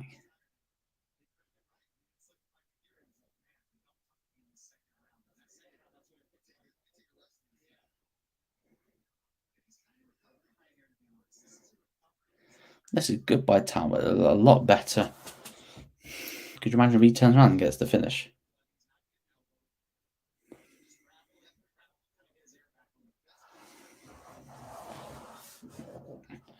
Just looking to change his fortunes.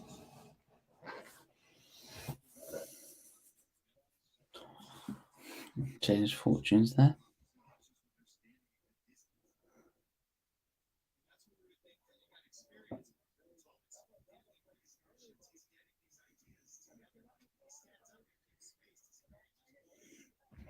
There's a good Talbot. Gets back on the feet.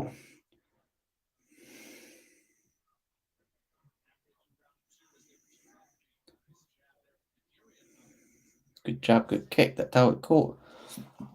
Here he's like, yeah, go on the good mat for a bit.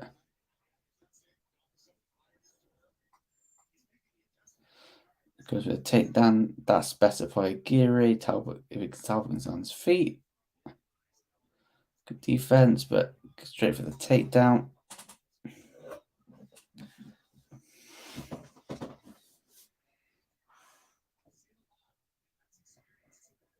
Oh, he's going to get his back again.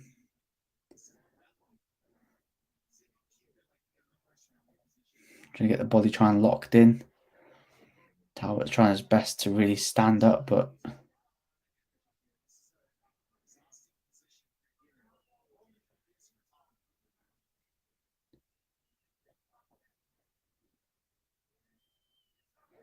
he's trying to, well, it looks fit. Talbot's trying to grab his arm so he can just fling him off.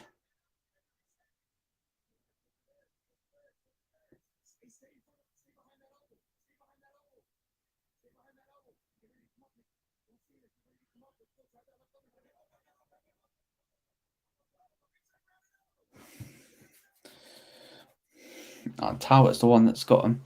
Good couple of strikes there.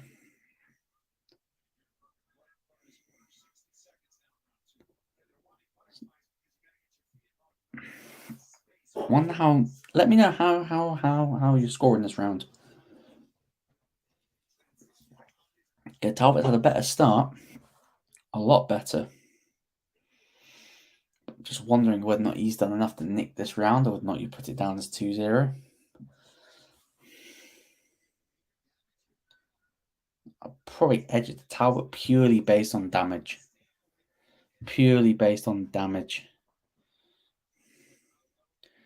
Trying to get the strikes there.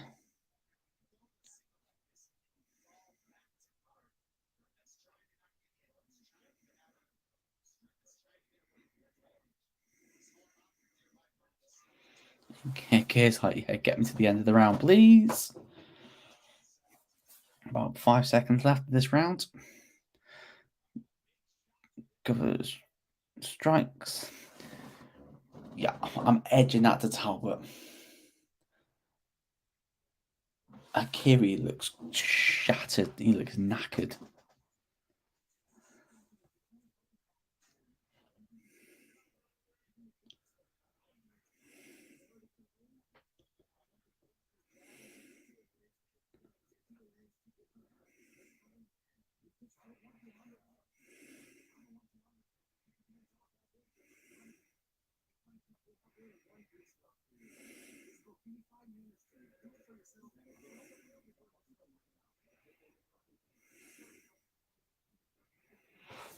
Apparently, Jamal Hill is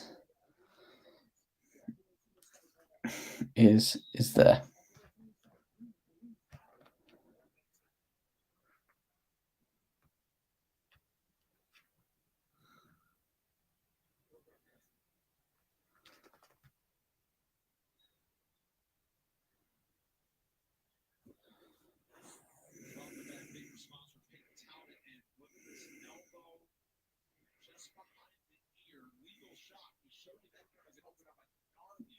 Oh, just seeing that elbow there.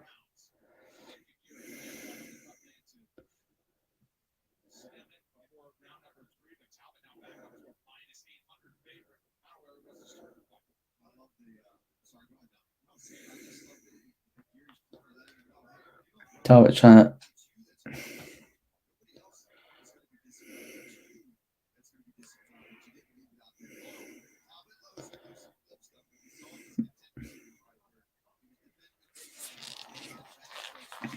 Talbot's looking like he's definitely got more gas in the tank.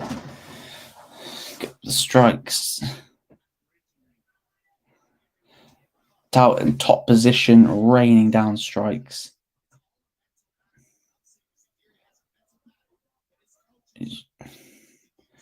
Top position. Yo, Talbot is going for this. He's going for the rear naked, and it's done. Talbot picks up a submission win.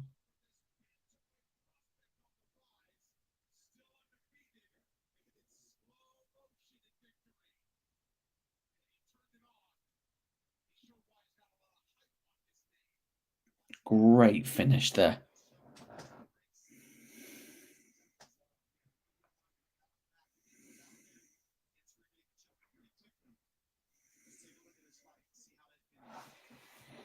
See the finish there again. Catches the body kick, good left. And then again, tried to go for the takedown, switches it straight to Mount, just raining down shots, and he turns his back to cover up, grabs his neck. 3 seconds, quick tap. Perfect. Stays undefeated, 7-0 now. His first submission win of his career, as well, on a UFC debut.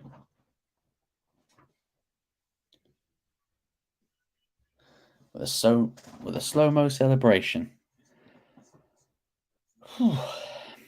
We are 2 fights away now from your main event. Paul Craig versus Brendan Allen.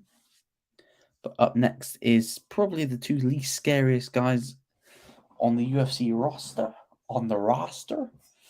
It is Chase Hooper versus Jordan Levitt. Former opponent of Paddy Pimblett. That he finished in the O2, I believe it was last year.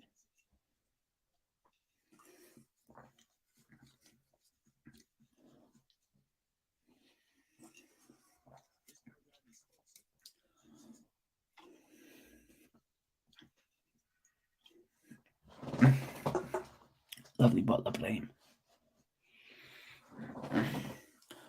Right, everyone, let me know what you're thinking about this card so far. It's a really good card. Some good fights. Some good debuts. Great finish by Rebus. Great finish by Talbot. Let me know what you guys think in the comments below. Everyone that's watching, make sure to hit the like button, share button, and subscribe button as well. We're on our road to 200 subscribers. So if you do and hit that subscribe button as well, there'll be loads more content on the channel. Obviously, some news came out about Bellator and PFL, so I'll look to do a video on that. Previews. I'm going to see if you like the watch-alongs for the fight nights, we can make that a regular thing. Do preview reviews, bit of matchmaking as well. Try to get some interviews done because I've not really done an interview since I had Colin Crandall on the channel. So we're trying to get some more interviews there. And obviously the stuff with Callum, Jamie, combat catch-up, watch-alongs, previews, and that for the UFC numbered cards. Those aren't going anywhere. Maybe some boxing content as well. I'm a bit unsure whether or not I want to do boxing content. My knowledge on boxing is very, very limited. So, yeah.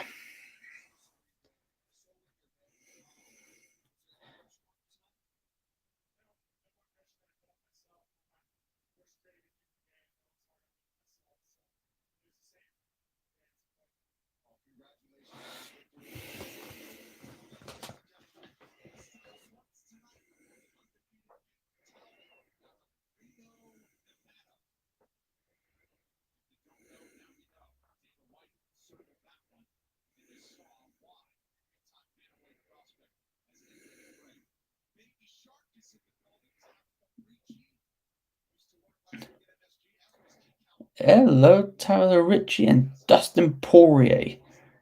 Ranked number 3 at lightweight. Says he wants to fight at UFC 300.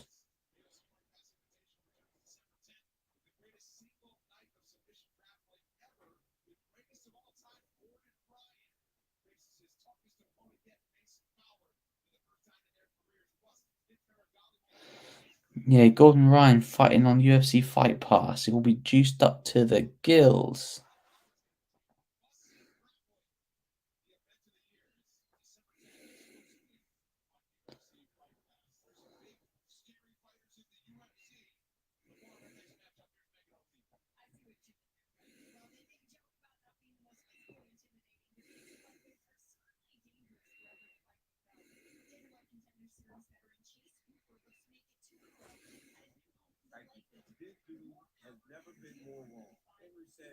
Tom Aspinall should have been as emotional to become the champion.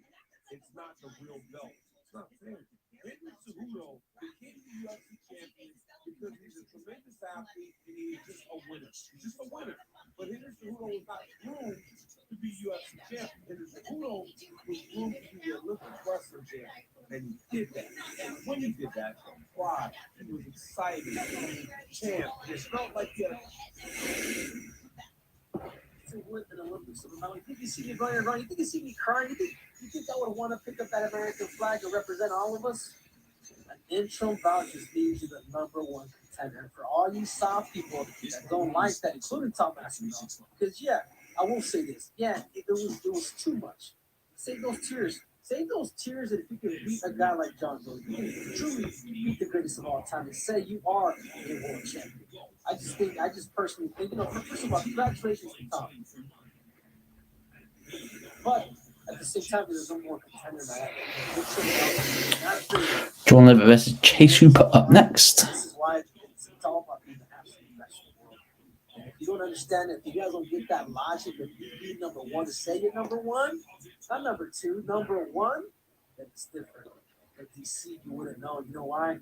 Because there's only one Triple C. There's only one greatest combat after all time, and his name is Triple C. P.S. So these. See, man, you're cheering on your.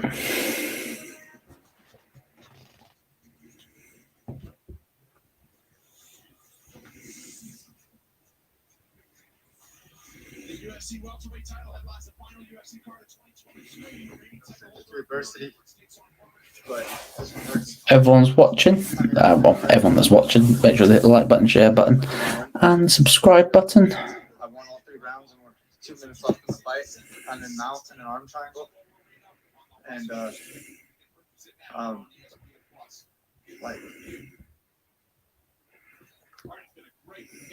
So far, and it shall continue. So, yeah, as I said, I think it's very well. I also think you're a little bit away with the fairies. Chase Hooper versus Jordan Levitt. I remember when Chase Hooper made his debut at featherweight, he was like, this kid's the next big thing because he came out of high school. Yeah, but lightweight looks best for Chase.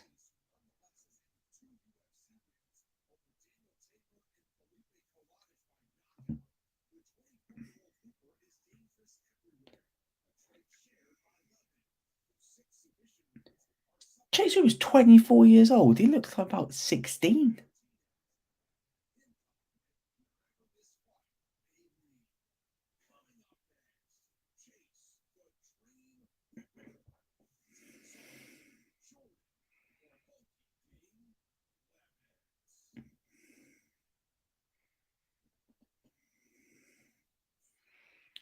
Chase Hooper's 24, man. Someone needs to ID that kid.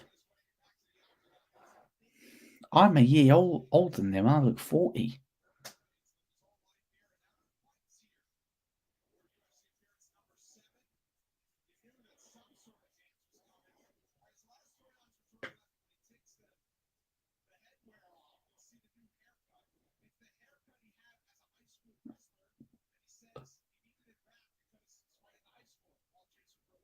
What the hell? Jordan Levitt's got the fucking mohawk. What the?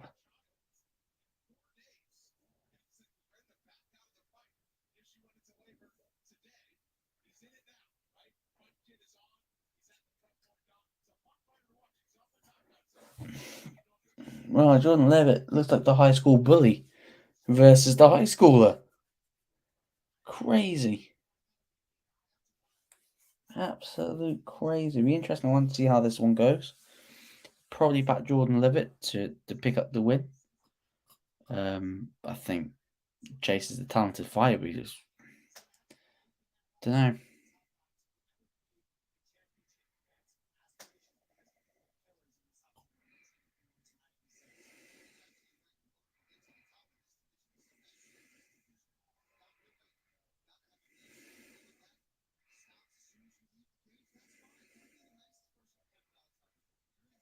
Very interesting. Let me know how you guys think this one's going to go. I'm going to go live it by submission.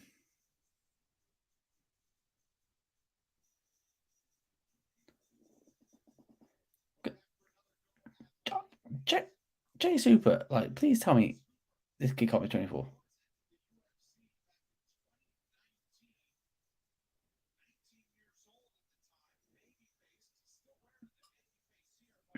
Yeah, he was 19 when he made his UFC debut. Yeah, just literally coming out of school.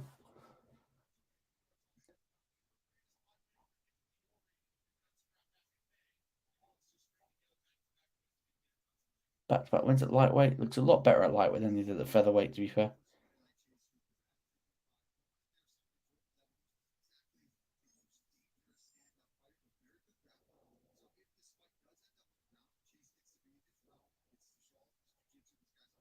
Black belt in Brazilian Jiu-Jitsu. Standard. We're nearly 2 hours into the watch along. Everyone that's stuck around, commented, liked, shared, and subscribed. Make sure, keep your bell notifications on so you will never miss an upload or a live stream. More content coming on the channel in the next coming weeks as we look to grow. So as we look to grow the audience, look to grow the community.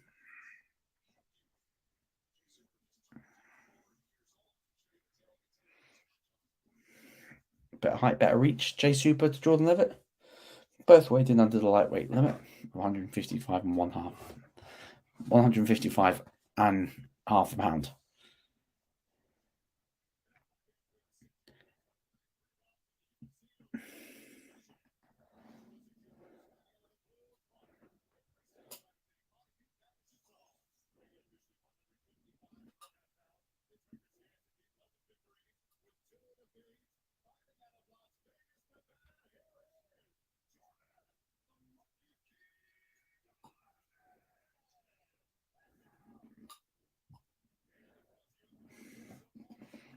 Buko. Jay Super looks like he's really filled out. He's been 2 and 3 when he's been the favourite.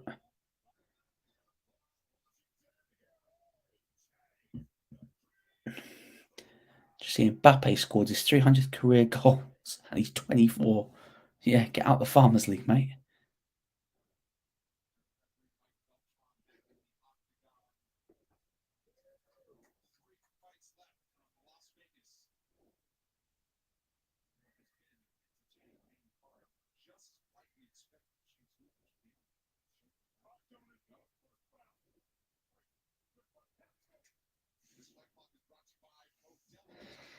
That Jay Super going instantly. Yeah, straight down to the mat. Both very talented wrestlers. Jay Super looked to spin around the position.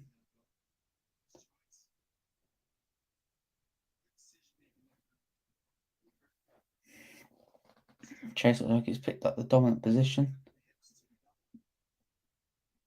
Trying to get back on his feet, both up against the cage.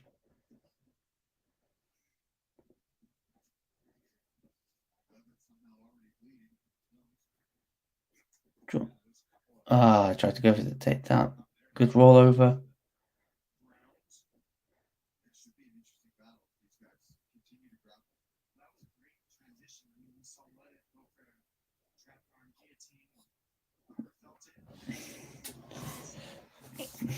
Chase looked like, potential Kimura.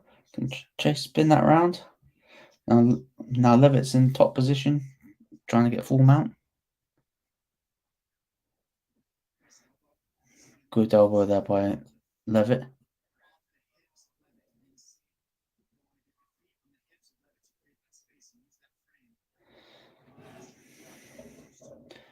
Trying to flip him around. Oh, he lets go of the arm.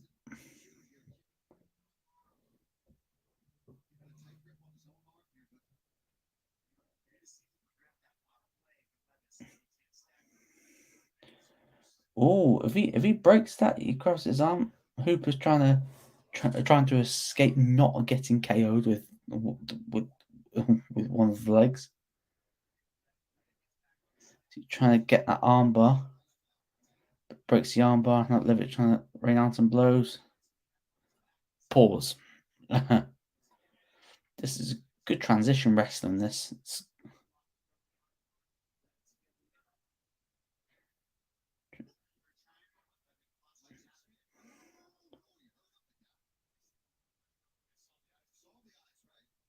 Oh, is Chase bleeding?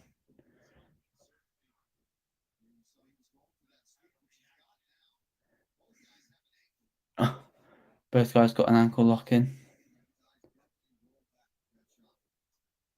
Good shot by Hooper.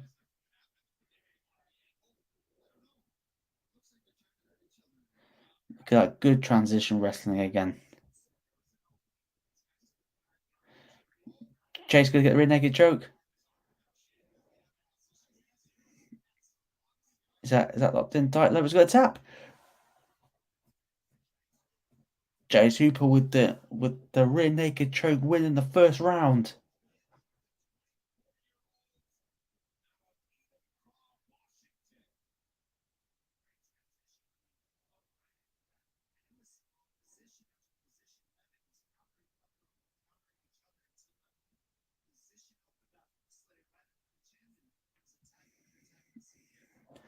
Oh yeah, that was a great shot by Levin. Just seeing the shot. That may have busted them open, but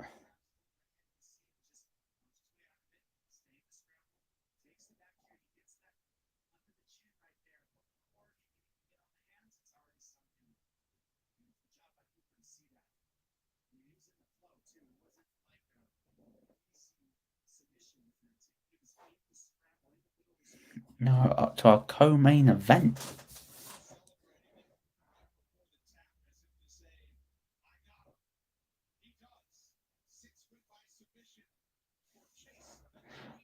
I wonder who Chase Hooper's going to call out, because I wonder who Chase Hooper will call out. Great, absolute great fight there between Levitt and Hooper. Good chain wrestling. Hooper picks up his 6th submission win.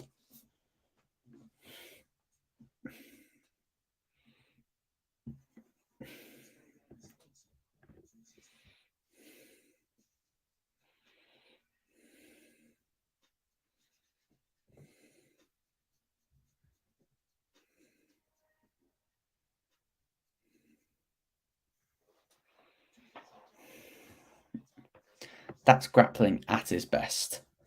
Not like at his best, like it's elite best, but it's good when you've got two grapplers that are willing to just grapple to try and get the submission, rather than just one of them just sit on one for 5 rounds.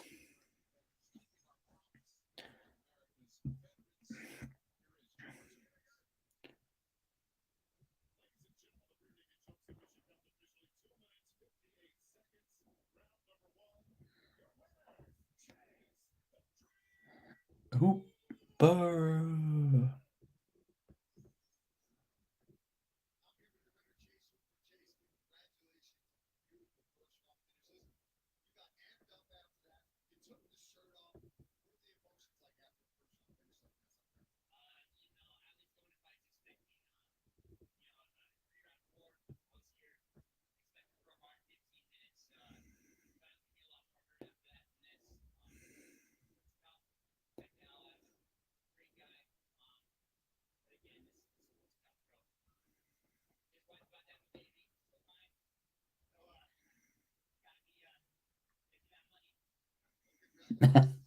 Chase Hooper just said that his wife's gonna give birth as well, so both gonna make that money.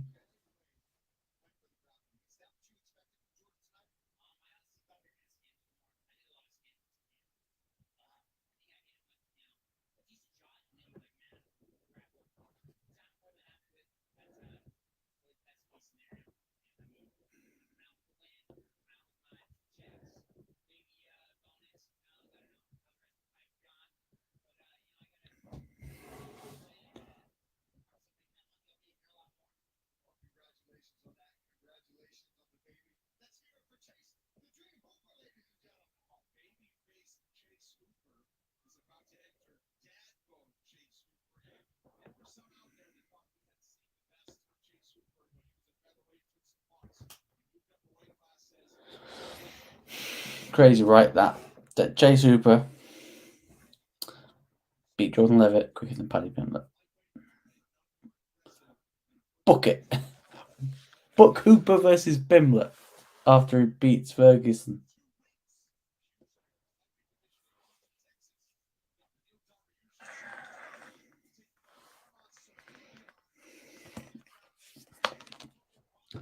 Look at those lightweight rankings. Dariush ranked number 4 against Sarukian. Massive opportunity for Sarukian to really break into that top 5.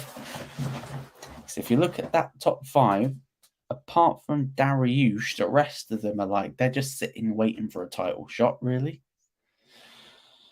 And Dariush is making his comeback after being finished by Charles Oliveira in the first round earlier this year.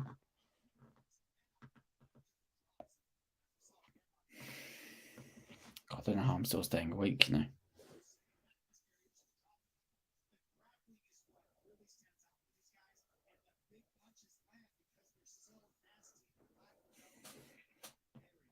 you know what's a fun fact, guys? Yeah? Remember Alexander Hernandez that got knocked out by Cowboy Cerrone? Alexander Hernandez knocked out Dariush. You'd never think about that, but every time Hernandez fights, it's like, oh yeah, remember when he knocked out Dariush? Dan Hooker versus Bobby Green on that card as well. That's a good card. That's a watch along worthy card. If that doesn't say so myself. Yeah, look at that cover Saturday, December 2nd. Dariush, Sarukian, Hooker, Green, Font, Figueiredo, Brady versus Gastelum, Khalil Roundtree versus Mamra Zankanov, Storiano versus Dustin Stoffel. Great card. Because see what time that's actually on UK time, because that looks like a card that I may actually do a watch along for. Co-main event time. Michael Morales versus, I think it's Jake Matthews. Jake Matthews been in the UFC for a decade.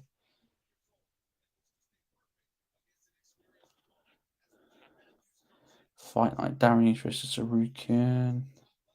Midnight. Starts at midnight. So very interesting to see how that does. Obviously, Joaquim Silva, Clay Guida, Misha Tate is on that card as well. Misha Tate's on the prelims. And Veron.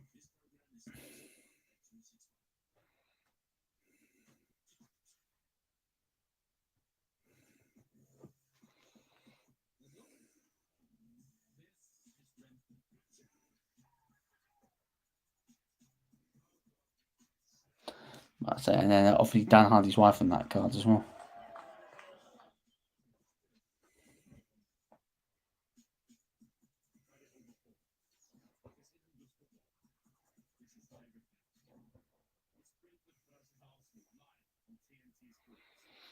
Brentford versus Arsenal next weekend.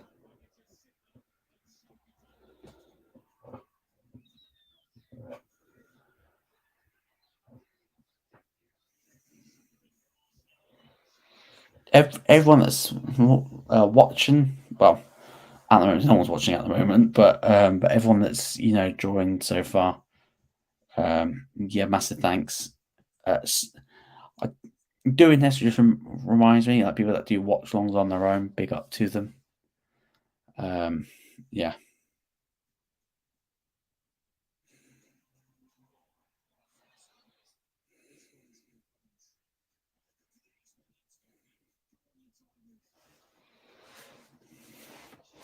So yeah. Crazy, huh?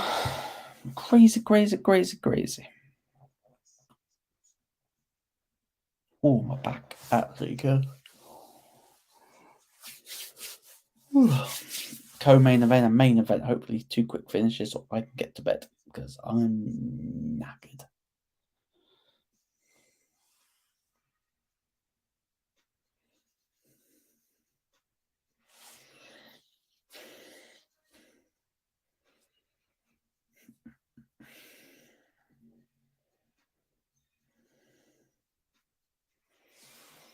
predictions for Morales versus Matthews. I'm probably going to edge it to Matthews. Just going to go off that experience. It's 28, 20. I think it's 28, 29. He's been in the UFC for like 9-10 years. Makes sense. Welterweight's got quite a few undefeated fighters. If you think about it, you've got Morales, Shavkat, Gary.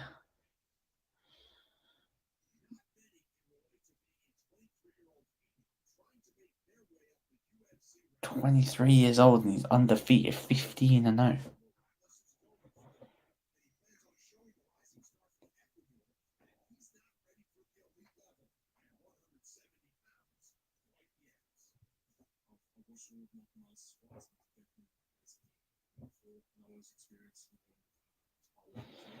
Michael Morales is going to get knocked out, mate.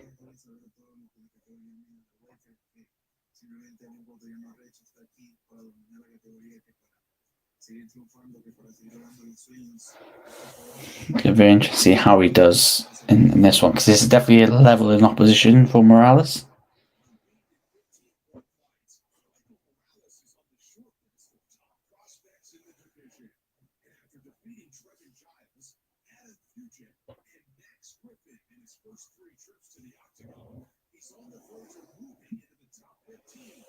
He's fought some good guys since he's made his debut. This is definitely a striking matchup, definitely. But yeah, it's gonna be a great fight. Michael Morales versus Jake Matthews. Let me know in the comments who you think's got this one. He's been in the UFC for 10 years, man. Jake Matthews been in for 10 years.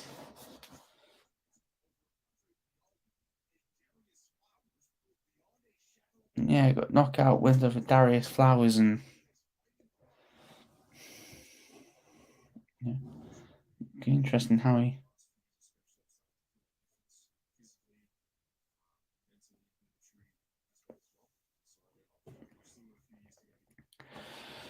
Oh shit.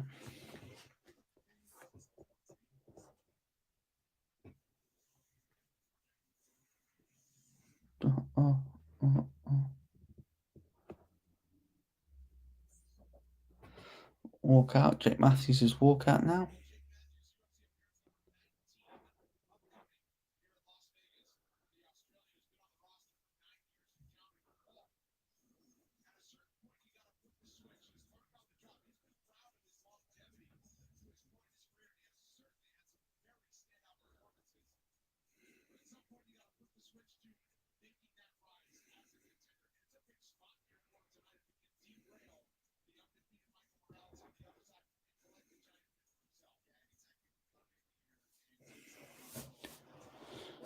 Dun, dun, dun.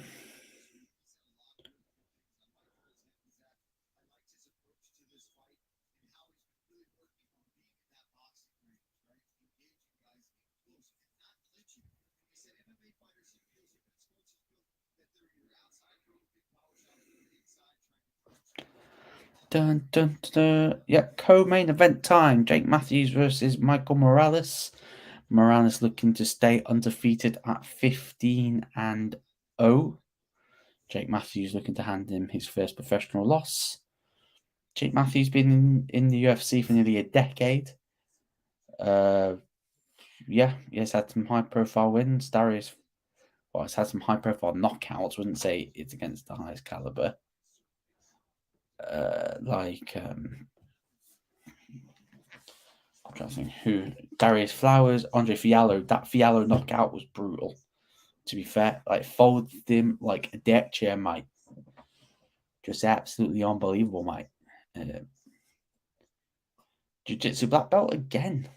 Just something in the waters in the apex. Black belt in Brazilian Jiu-Jitsu. Standard.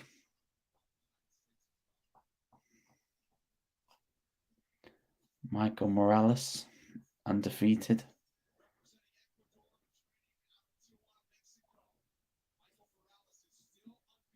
Training outside of Mexico. I wonder if he's training with the likes of Brandon Moreno. It's only other Ecuadorian in the UFC. Marlon Chito Vera, who will be having his first crack at UFC Gold against Sugar Sean O'Malley next year, first quarter, March, I think it is. Seeing if you be the first Ecuadorian UFC champion. My honest predictions: Sugar Sean. He's handpicked him because he wants to get that. He wants to get the win back that he feels that he should have got against Cheeto. But probably his hardest matchup, to be honest. One of his hardest matchups, him, Marab. Difficult matchup, but yeah, Morales 11 wins by knockout. He's got knockdowns in all of his UFC fights so far.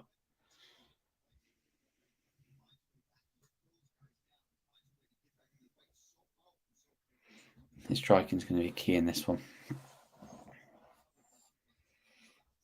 This fight does not go the distance. And now I said that, I've just jinxed it. So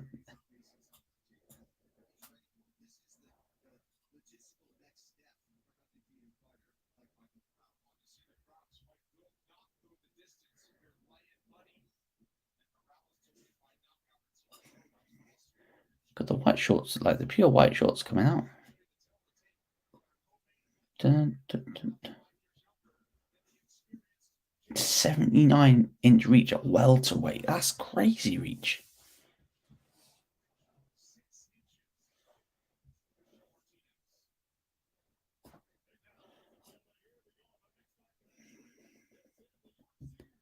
A division. Let me know, guys, in the comments who you've got in this fight. Jake Matthews can pull off the underdog victory and hand Michael Morales his first loss. So Michael Morales going to add Jake Matthews on that list of people that have tried to take his have been unsuccessful. Let me know in the comments below and make sure to hit that like button, hit that subscribe button for more content.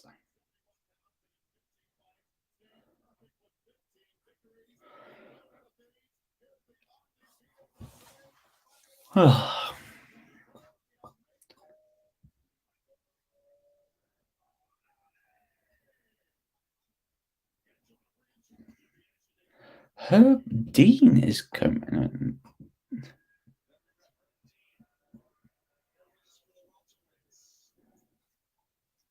I wonder who's going to be reffing the main one. Probably ain't going to be Mark Goddard.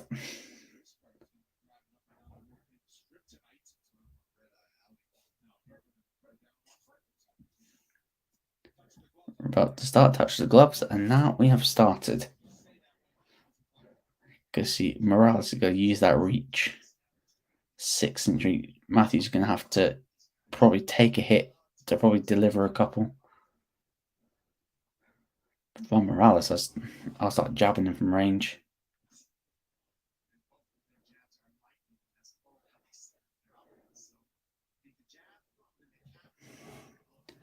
Jabs are so underrated, man. Especially in MMA. That and leg kicks are so underrated. If you have a good kicking game and a good jab game, you'll be very successful. And basic takedown defense.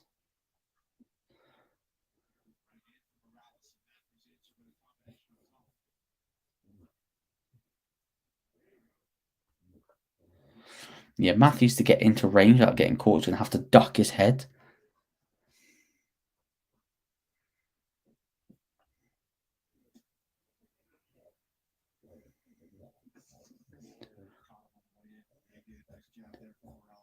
Yeah, look. Do you see that when Matthew tried to go in, Morales just clipped him in the way in.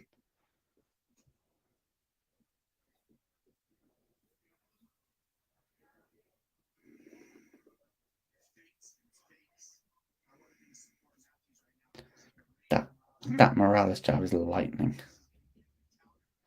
Oh, Matthew slipped there. Tried to go for some.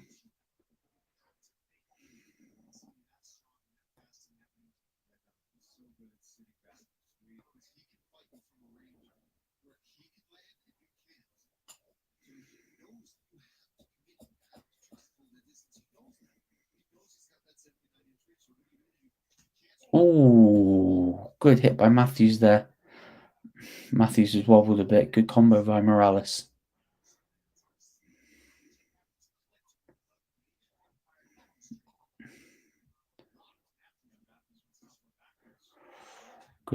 Good strike there to the body. Good leg kick.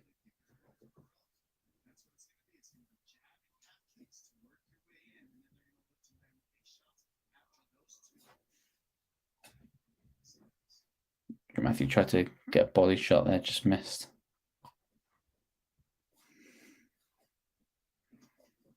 Oh, good leg kick. Morales just fell down, but he's got straight back up.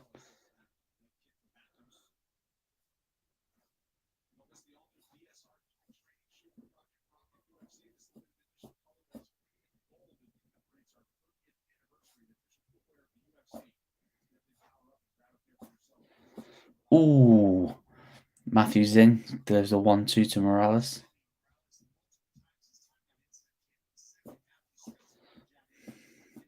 It's a good competitive round so far. It's difficult who you'd score it to.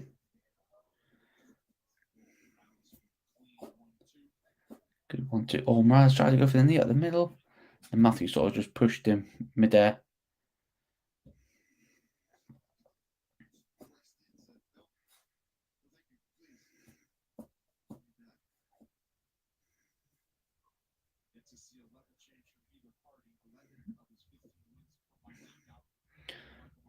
Good jab by Morales. Yeah, that jab's lightning quick, man. Just the speed.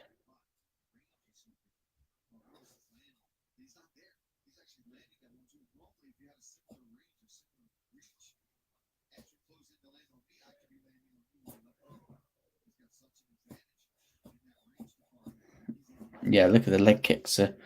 Oh, good 1-2 again by Morales. That 1-2 at range. Good 1-2 by Matthews. Close that distance real quick.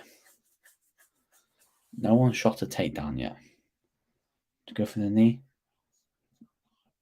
Morales, you're going to go for the takedown. Matthews, like, going to try and get the net.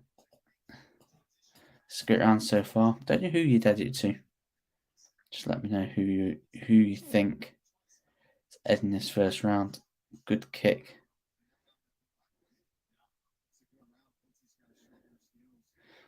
Second time I went for that sort of like a Superman punch.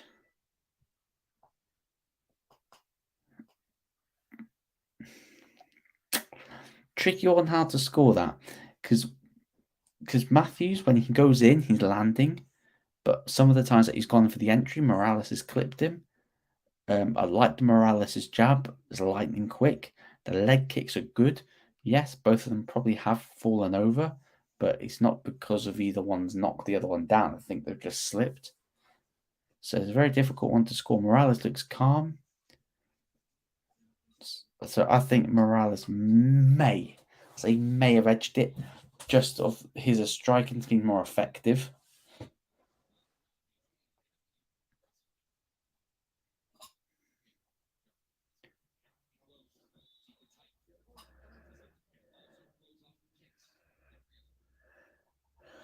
But if I'm Morales,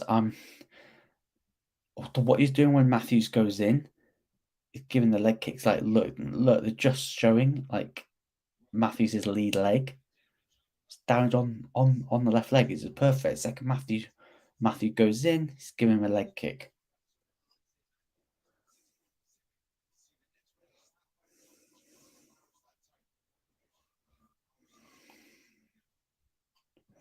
Round 2 underway.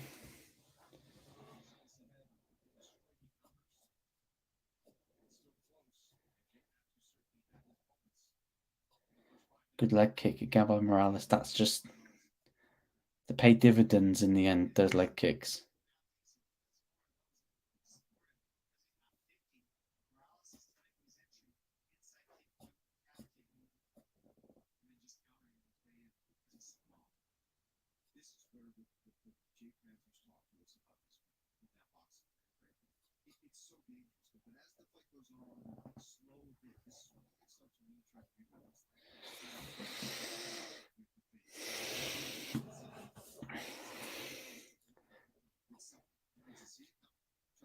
Matthew just needs to work on how to close that range without getting clipped.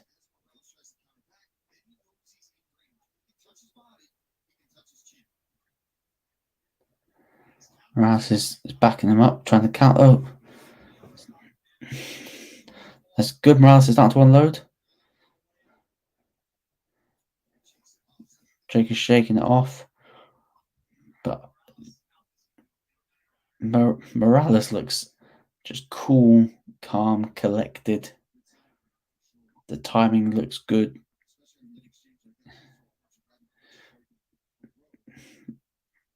Can Matthews back him up in the cage, try to close that distance.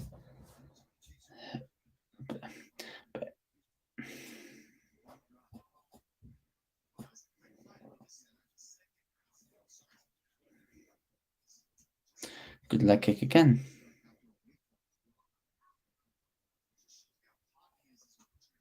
Good jab again by Morales. The jab is crisp, super underrated. Super underrated, the jab. Good 1-2 by Morales. Matthews managed to deliver a combo of his own.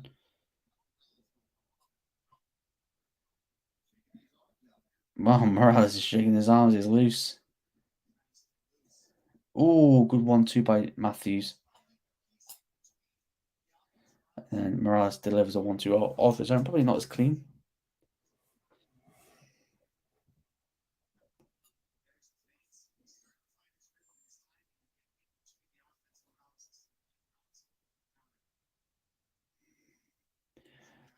Jack Matthews, like his main aim here is to just try to get in and out. Try to catch him in when he goes in range. It was a leg kick of his own. Overhand right that Morales just dips out of the way of.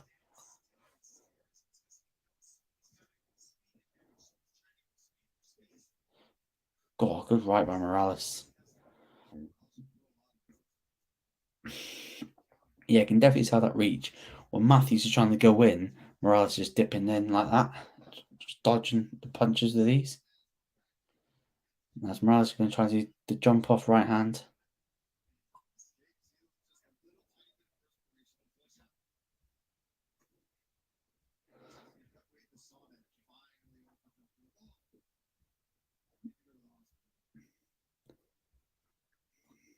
It's really good round. But edges as a Morales round. Just Matthews hasn't. I know he's landed, but there's nothing that's like said like he's landed anything like solid on him. But good body shot and then good left. Both guys are landing.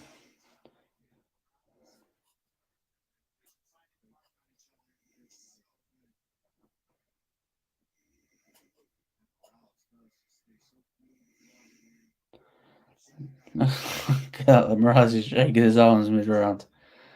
Crazy. He's having fun out there.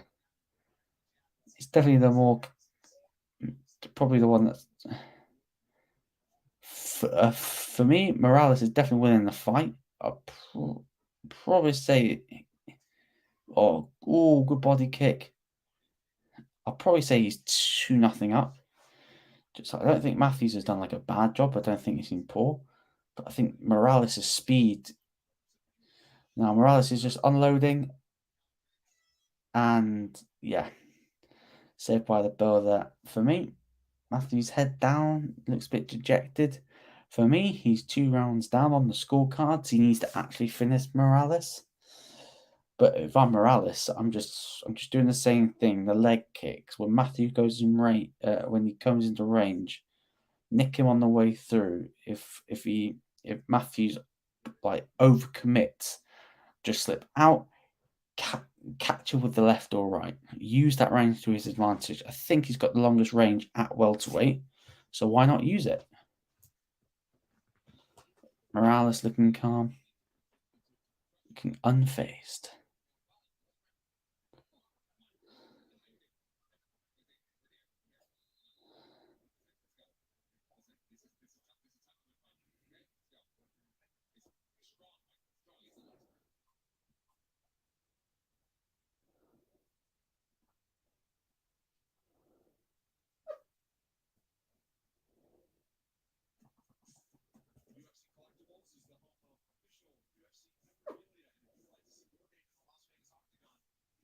Here, Chase Hooper has got a bit better UFC finish rate than Alex Pereira.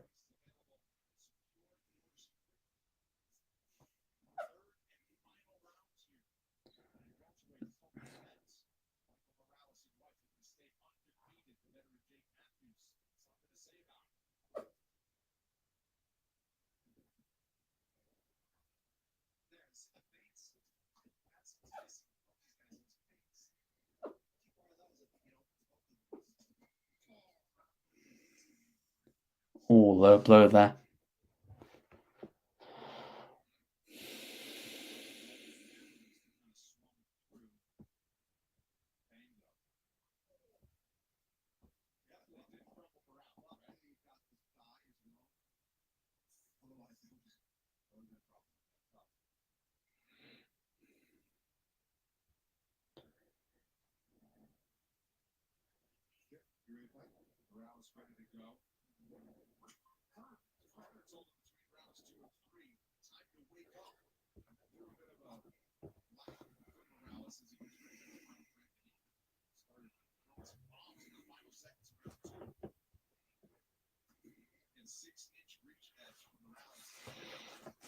Matthew needs to up the pace.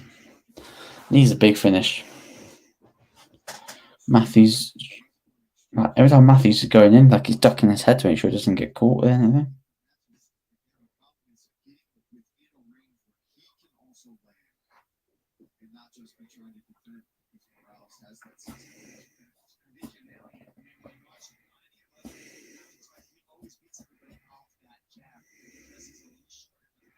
Oh, yeah, he's doing the little Muhammad Ali shuffle, delivered to the right. Morales looking loose. What how insulting that is when you see the guy just loose, just giving a little Ali shuffle.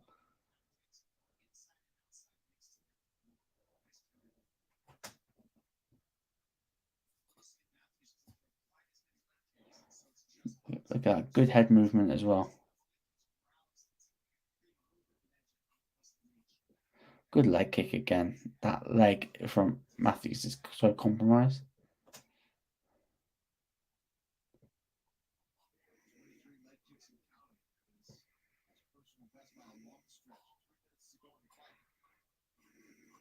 Good leg. Good. I think I cursed this fight because I said that this was going to be a quick finish. Oh dear.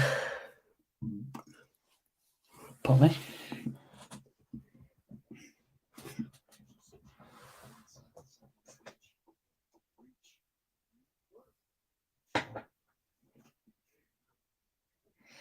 It'll be interesting to see when he fights someone that's got, I wouldn't say similar reach because he has got the longest reach in the division. Someone that's got a little bit more reach. Because Matthews has caught him. It's not like it's been a flawless performance for Morales.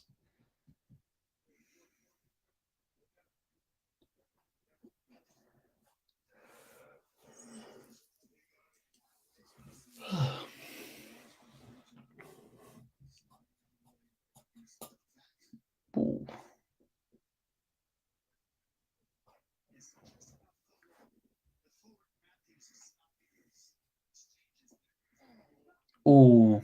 Oh, that's a low blow. Yeah, that was accidental. So one low blow piece.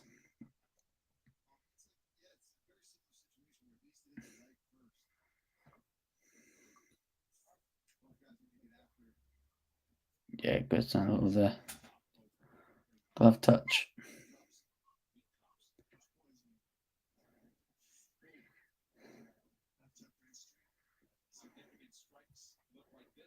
Look at that Mirage, really. dominating the significant strikes.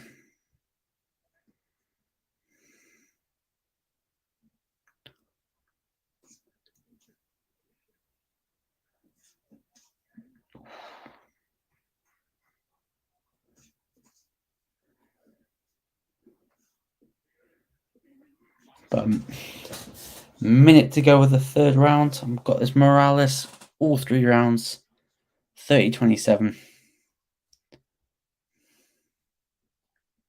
As much as Jake Matthews has done well, he just hasn't done well enough to win a round. For me. Obviously, I can be very wrong, and I'll admit that if that's the case.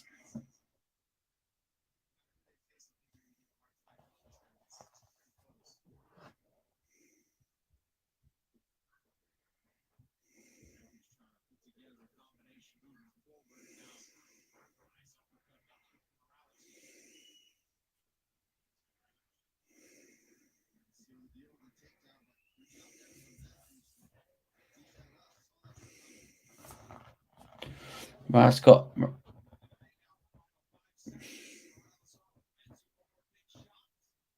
Ooh. Jim Matthews got him out at the end, but I don't think that's going to be enough to nick anything, really.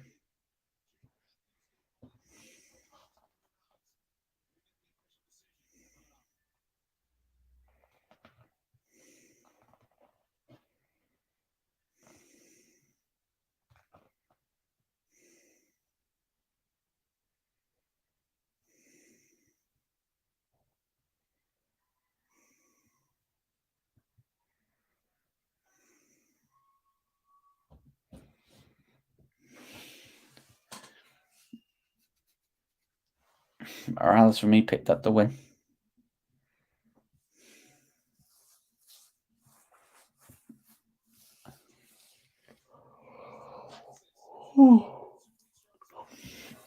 I should nothing worse.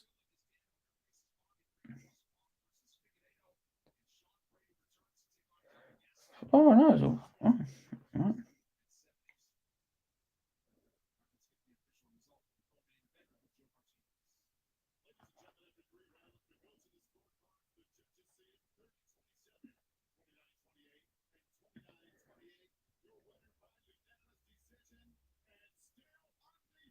Yeah, I know Michael Morales won 29-28. I wouldn't have had it like that, but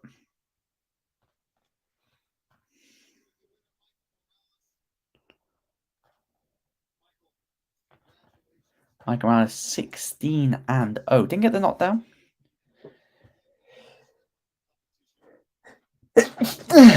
This was a good step up for him.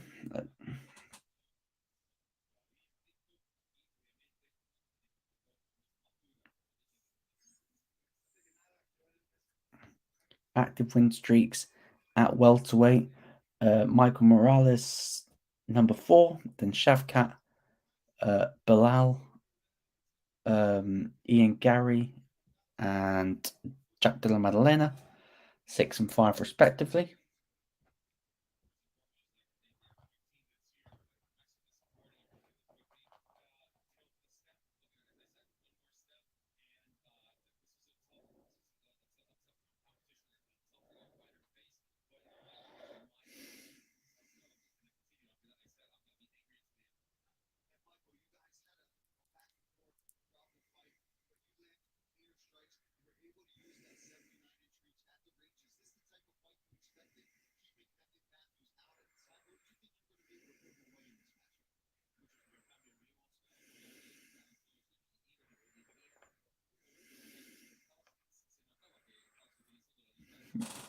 Thing is, yeah, Morales did well.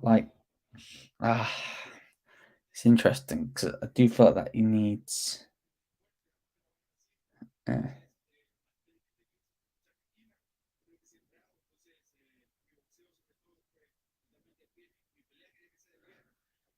just seen that Joe Kawasaki called Tyson Fury the worst world champion. Wow. Don't know whether or not that's true, but.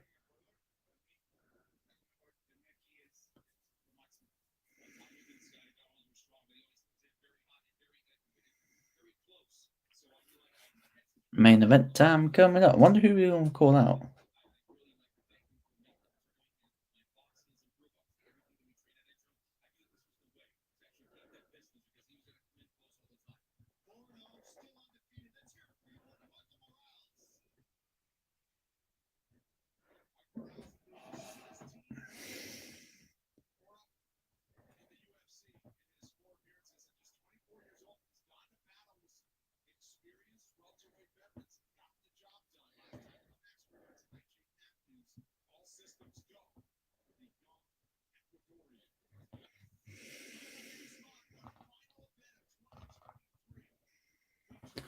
Hey, that card for UFC 296.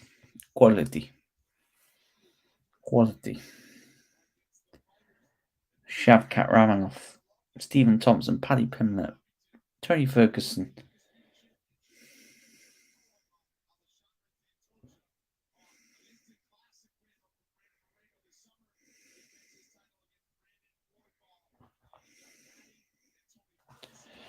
Leon Edwards, can he make a second successful title defense of his welterweight title?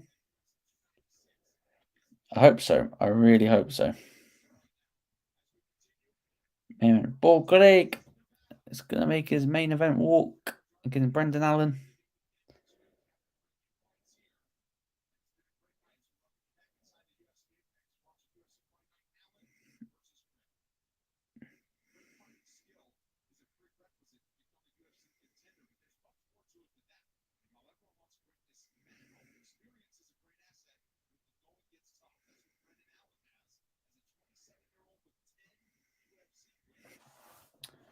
It's crazy. Yeah, I'm looking forward to this main event, you know.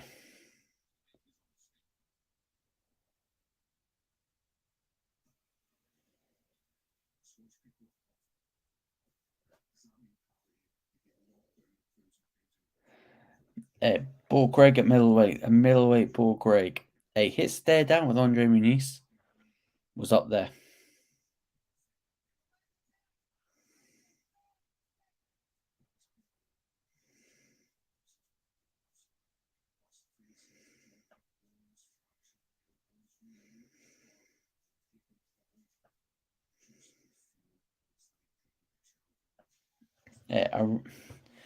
Paul Craig, could he get a shot at the middleweight crown? I don't know. I really don't know. I do believe that his striking will need to go up another level, not like a major level, but I think his striking needs to improve.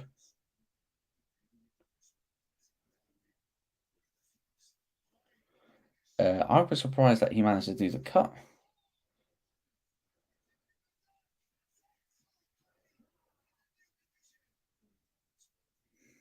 So, yeah. Let's hope so. Plus, so it made the cut he looks shredded, to be fair, Paul Craig. Absolutely shredded. But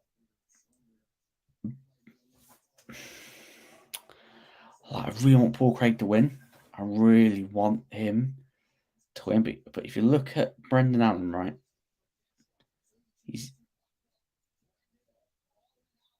he's the youngest person in the top 10.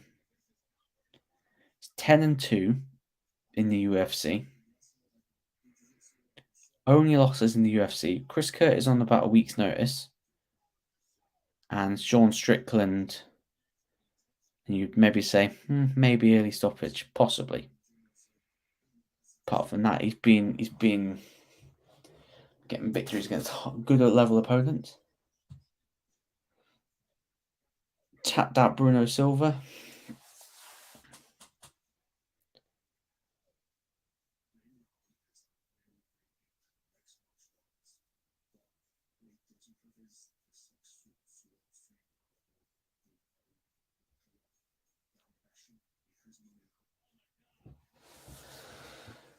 Cannot wait for this, man. Cannot wait.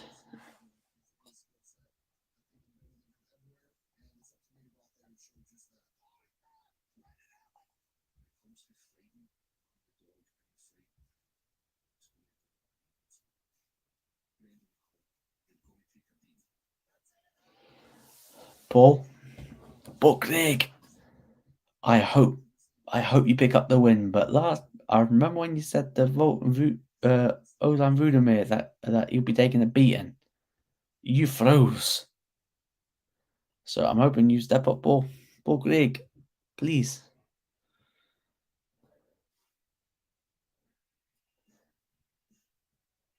Because it very felt like Deletes. Oh no, Deletes. He said that he had a contract signed against someone, so I don't think it would be him.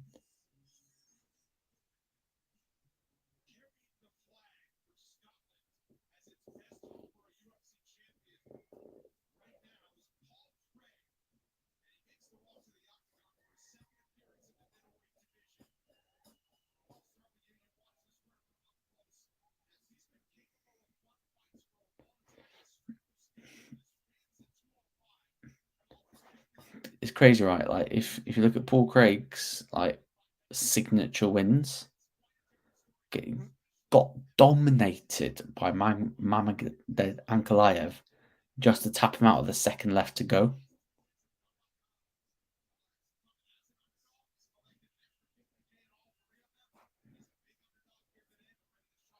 He's a massive underdog, apparently. He just said that he's a massive underdog.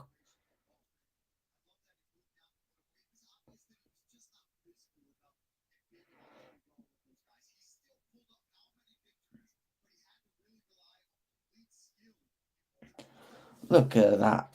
He looks absolutely shredded at middleweight.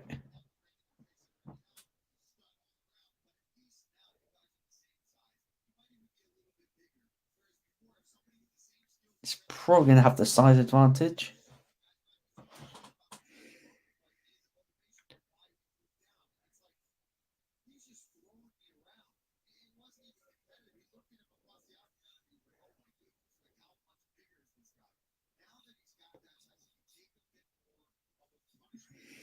Yeah, my only issue, like when fighters drop down the division, is just like has the cut, like does the weight cut affect the power that he can take? Like, yeah.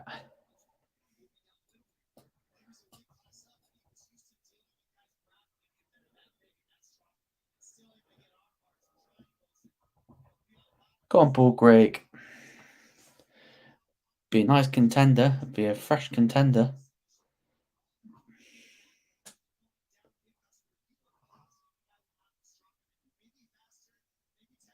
Paul Craig looking loose.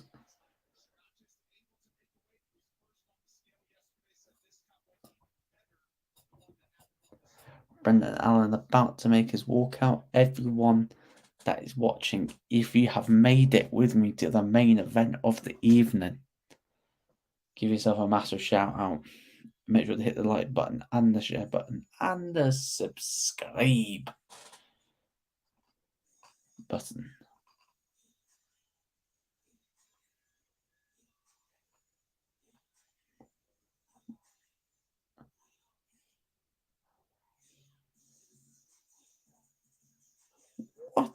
What is this walkout music by Brendan Allen, man? What is this walkout music? Some sort of...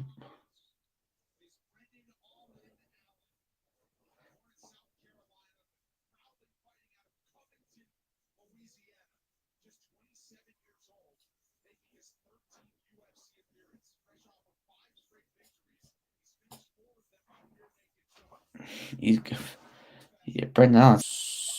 Chris Curtis, I think he's 5 wins in a row.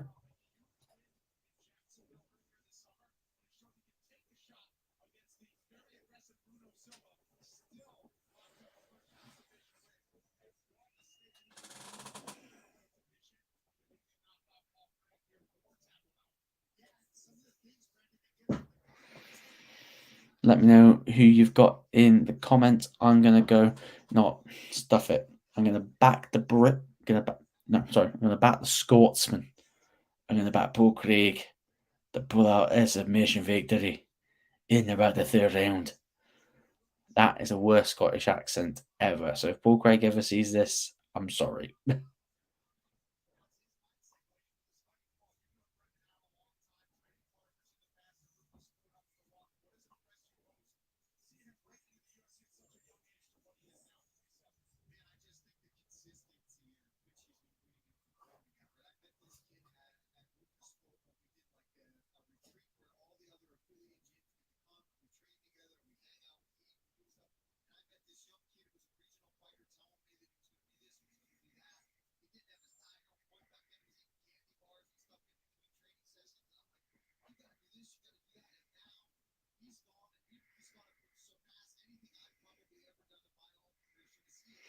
Paul Craig is staring a hole through him. You never want to piss off a Scotsman in a fight. Never want to piss off a Scotsman.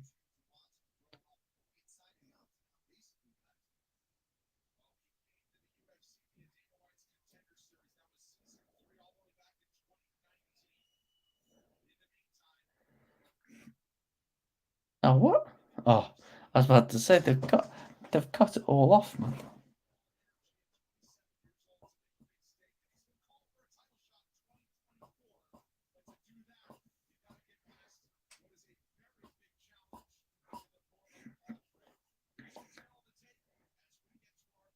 Nearly a 10-year difference in between the two.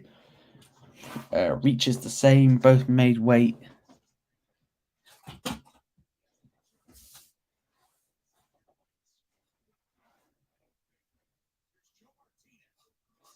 Main event for Scotsman to main event UFC Fight Night.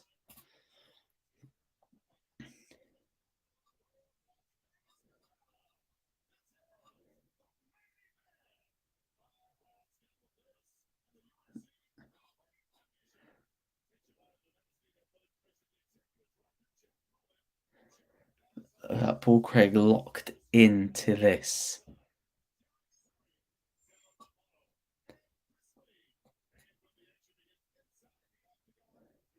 Mark Smith is refereeing the main event.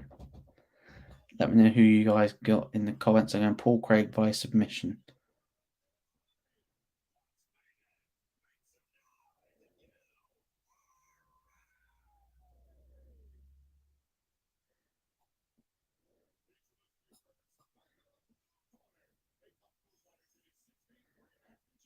Oh, Paul Craig is walking closer. Why these guys just holding his arm out thinking, I'm going to stop him.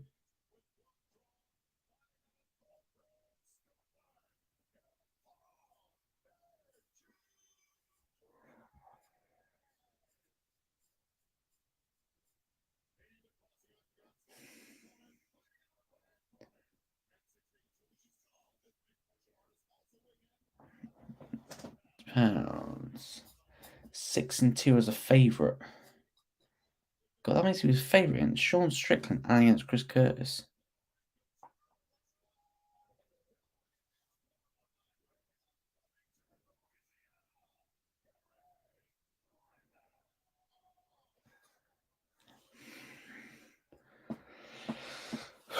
Buckle up, we're about to start.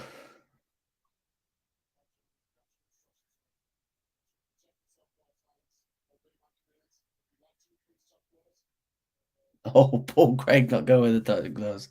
It's all about business tonight.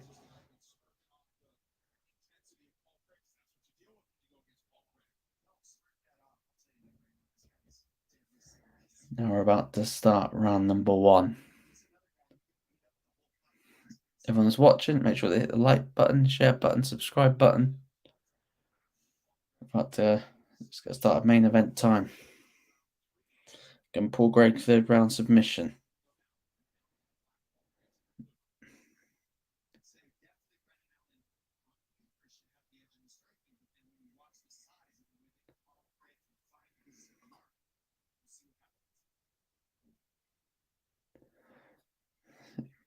Paul Craig taking center, definitely taking the center. Allen looks quick on the feet though. Good leg kick by Allen.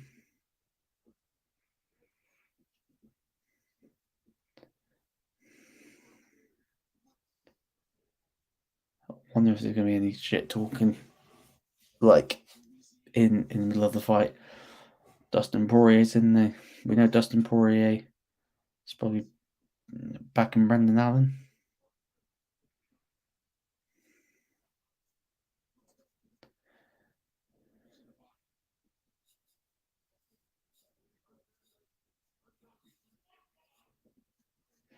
Okay, trying to get that clinch already. Trying to get the knee. Paul Craig going to back him up against the octagon fence. Good decision.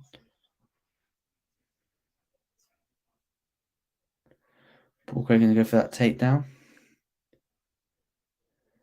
Going to get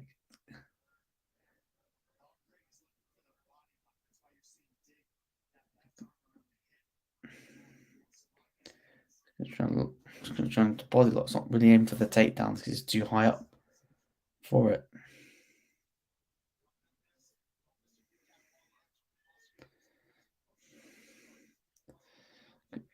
Good knee. Okay, got the takedown. Brendan Allen's in top position. Now he's raining down strikes. Oh, Paul Craig's giving the back. Brendan Allen. Brendan Allen's going to get to work. Good elbow there. Can't see whether or not he took a cut at all. But this is where Paul Craig, when he's on his back, that's when he just pulls out a triangle and then bam, he wins. But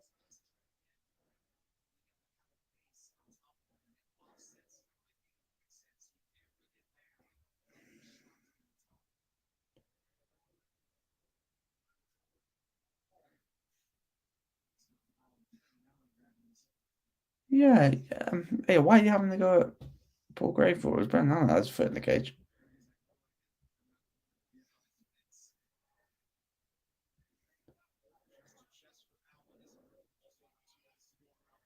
They're hugging each other at the moment.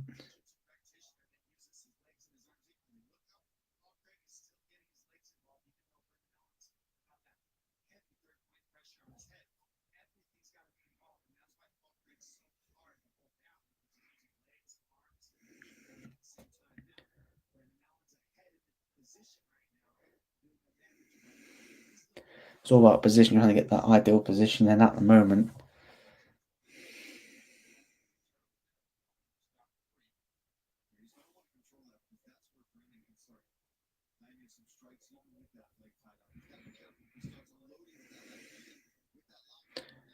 Paul Craig, yep, submission, rear naked. Paul Craig's got to watch out. Is that a calf slicer? They're both going for submissions. Paul Craig, this could be.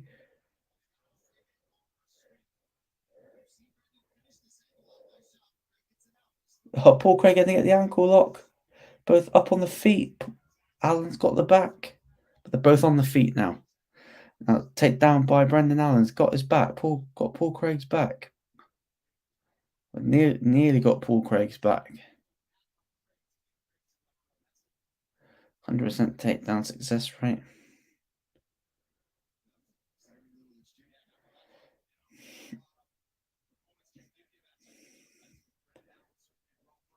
Oh, good elbow there.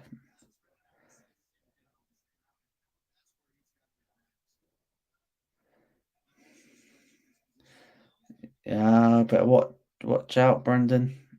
Paul Craig's got that nasty triangle.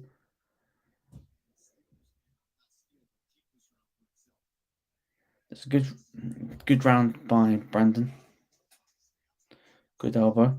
Cut Paul Craig's eye there.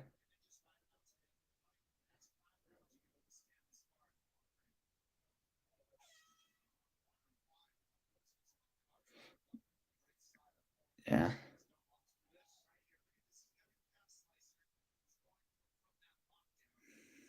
Yeah, I thought good submission attempts on each other. You probably just edge it to Brendan because of the strikes.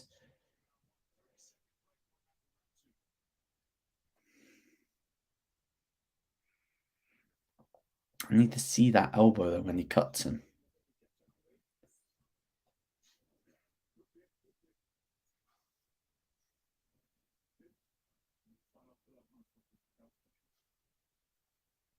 Paul Craig looks shattered.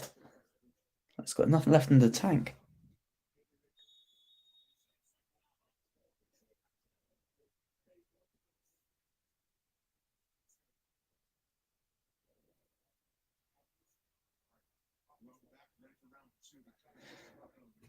Yeah, Paul Craig looks like he's just emptied out his gas tank. Well, Luke's in for another horrible prediction. Brendan Allen's going to push the pace now because Paul Craig got caught with a 1-2. Went straight for the takedown.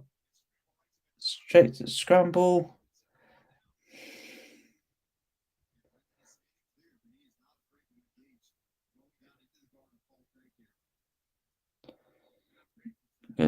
Oh, that was a lovely 1-2.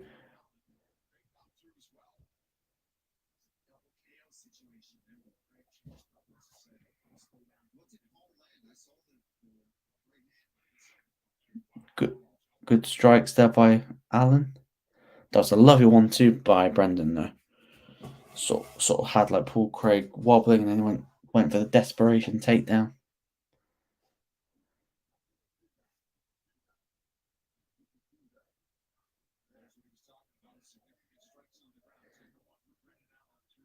Get the hand off the mouth, man.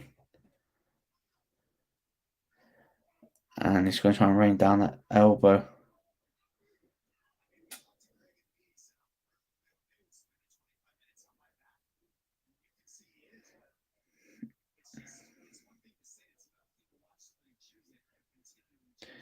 Yeah, okay. This is the thing that I've like Paul.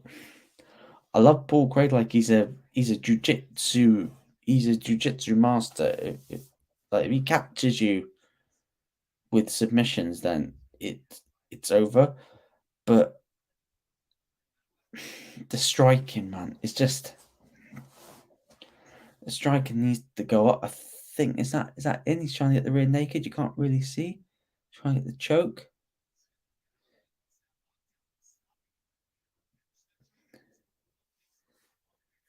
Paul Craig's trying to just. He's got Allen's leg locked. Thing is, I think because Paul Craig is nearly so close up against the cage, it's be quite difficult to try and change the position. Good elbow again.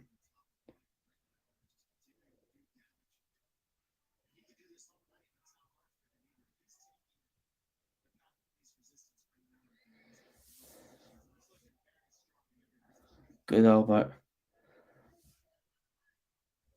Paul Craig looks absolutely knackered.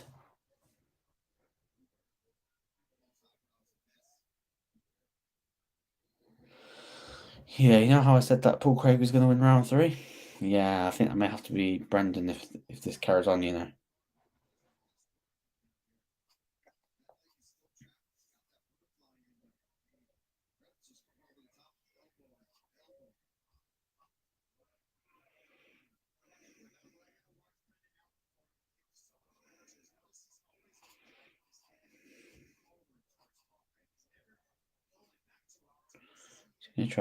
Is he trying to get a submission? Is he going to get a triangle? He's going to try and get that triangle, but no. Brendan gets into that. Brendan gets into that full mount. Paul Craig up against the fence. Can't really do much here.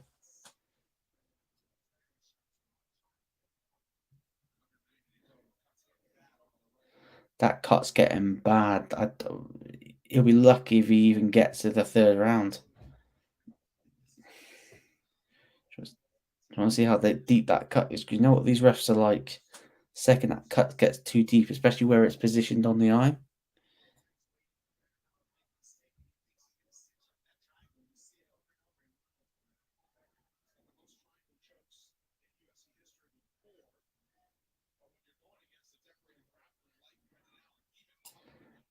Raining down the strikes. I'll be.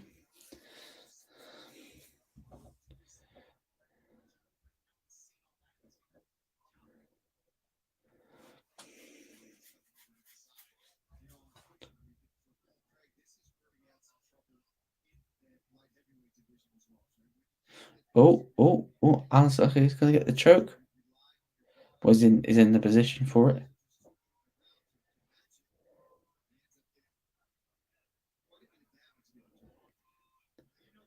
Just a weird strategy. A weird strategy from Paul Craig again.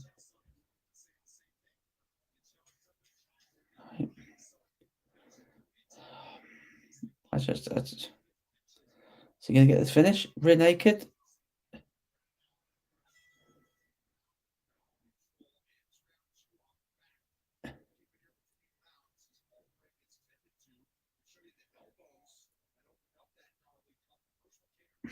Yeah. It's weird, right? Go look at the cut. Oh, that was a lovely shot above the eyebrow. That's a nasty cut. That. Just got caught there, and then went for the takedown. And I was happy to sit on the back, sit on his back for the rest of the round. Like,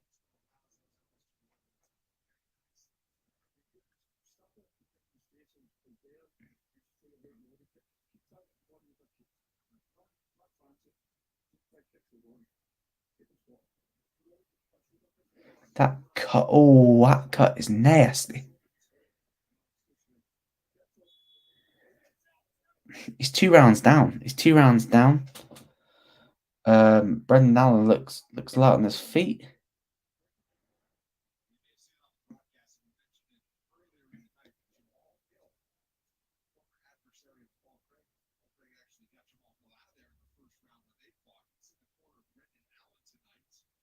Jamal Hill's in the corner of Brendan Allen.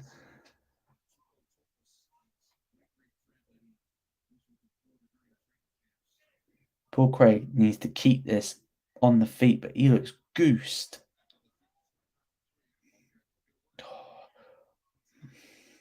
Yep.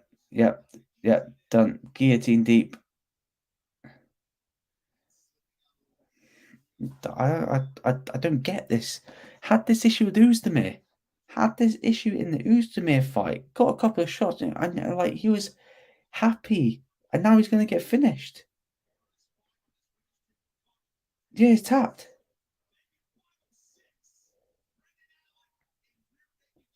Rear naked. Like, I'm so disappointed.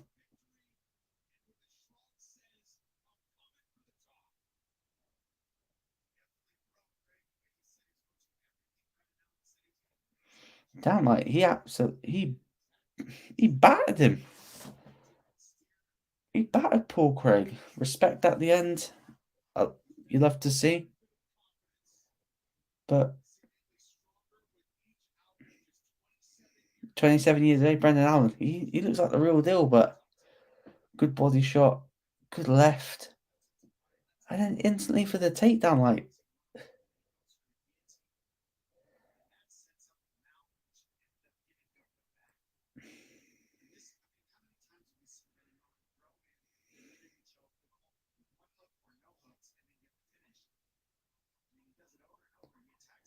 crazy.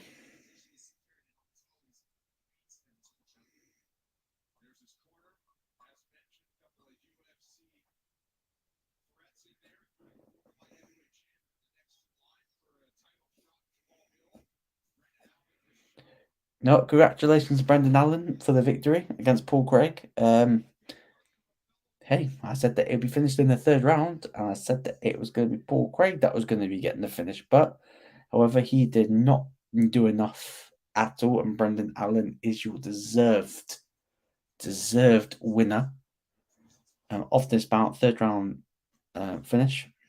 Just listen to the fighters' interviews. I'll give my final thoughts on the card, and then we will wrap it up. Everyone that's been watching so far, we're over 3 hours in. It's 1 o'clock here in the UK, so that's big ups to everyone. Everyone that's watching, smash the like button, hit this subscribe button, share button. It's been a while since I've done a solo watch along. I've actually enjoyed it. Some good comments in the chat. But yeah, just get these interviews done. Like Paul Craig, man, like I know he wants to be a champion. I can't see it. I cannot see it at all. I think, yeah, Paul Craig is absolutely dejected. But Brendan Allen, 11 UFC wins. He's ranked number 10. If I'm him, he's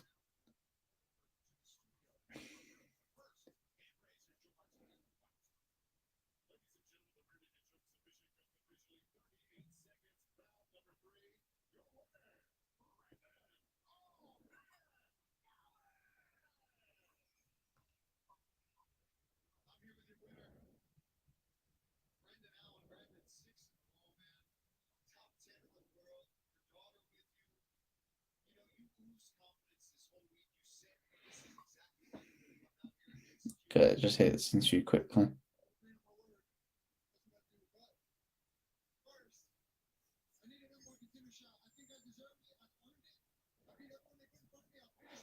Five-fight win streak at the moment at middleweight. Only Dricus du Plessis has more than him.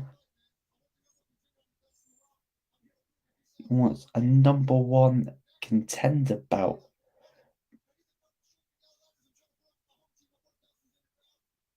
And he's got longest submission streaks in UFC history. He's got 4. Royce Gracie has 6.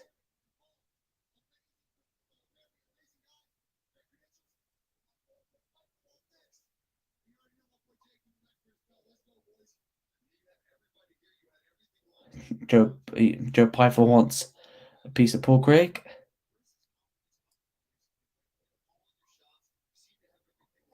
Brendan Allen's asked for a number one contender shot. Don't think he'll get that yet, but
wonder if we hear from Paul Craig.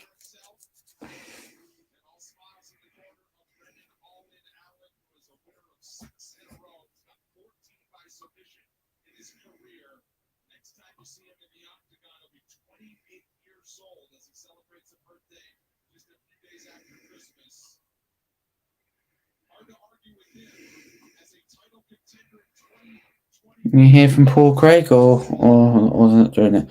No, not doing an interview with Paul Craig. Right.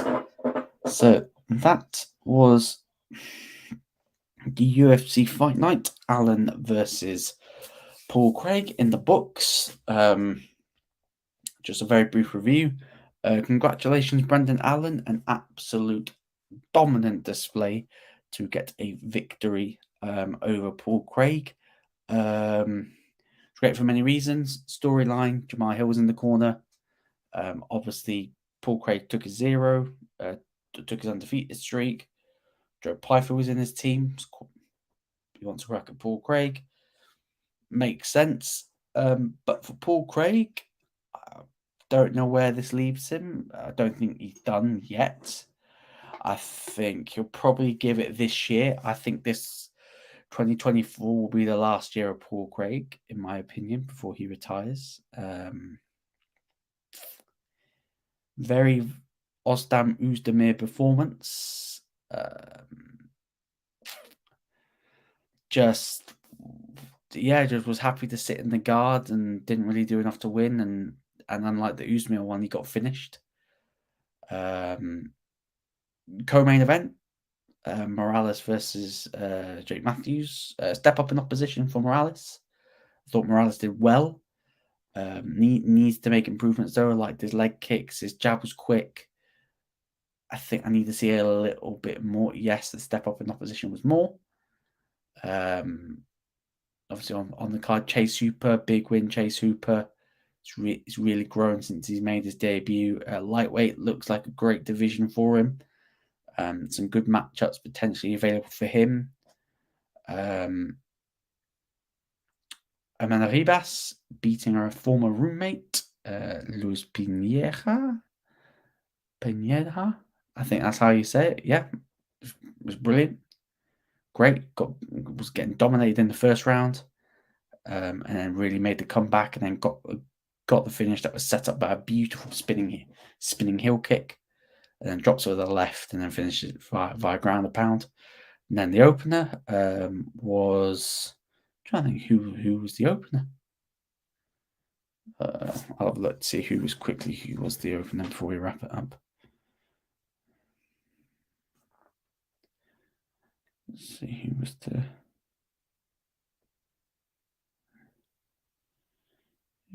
opener.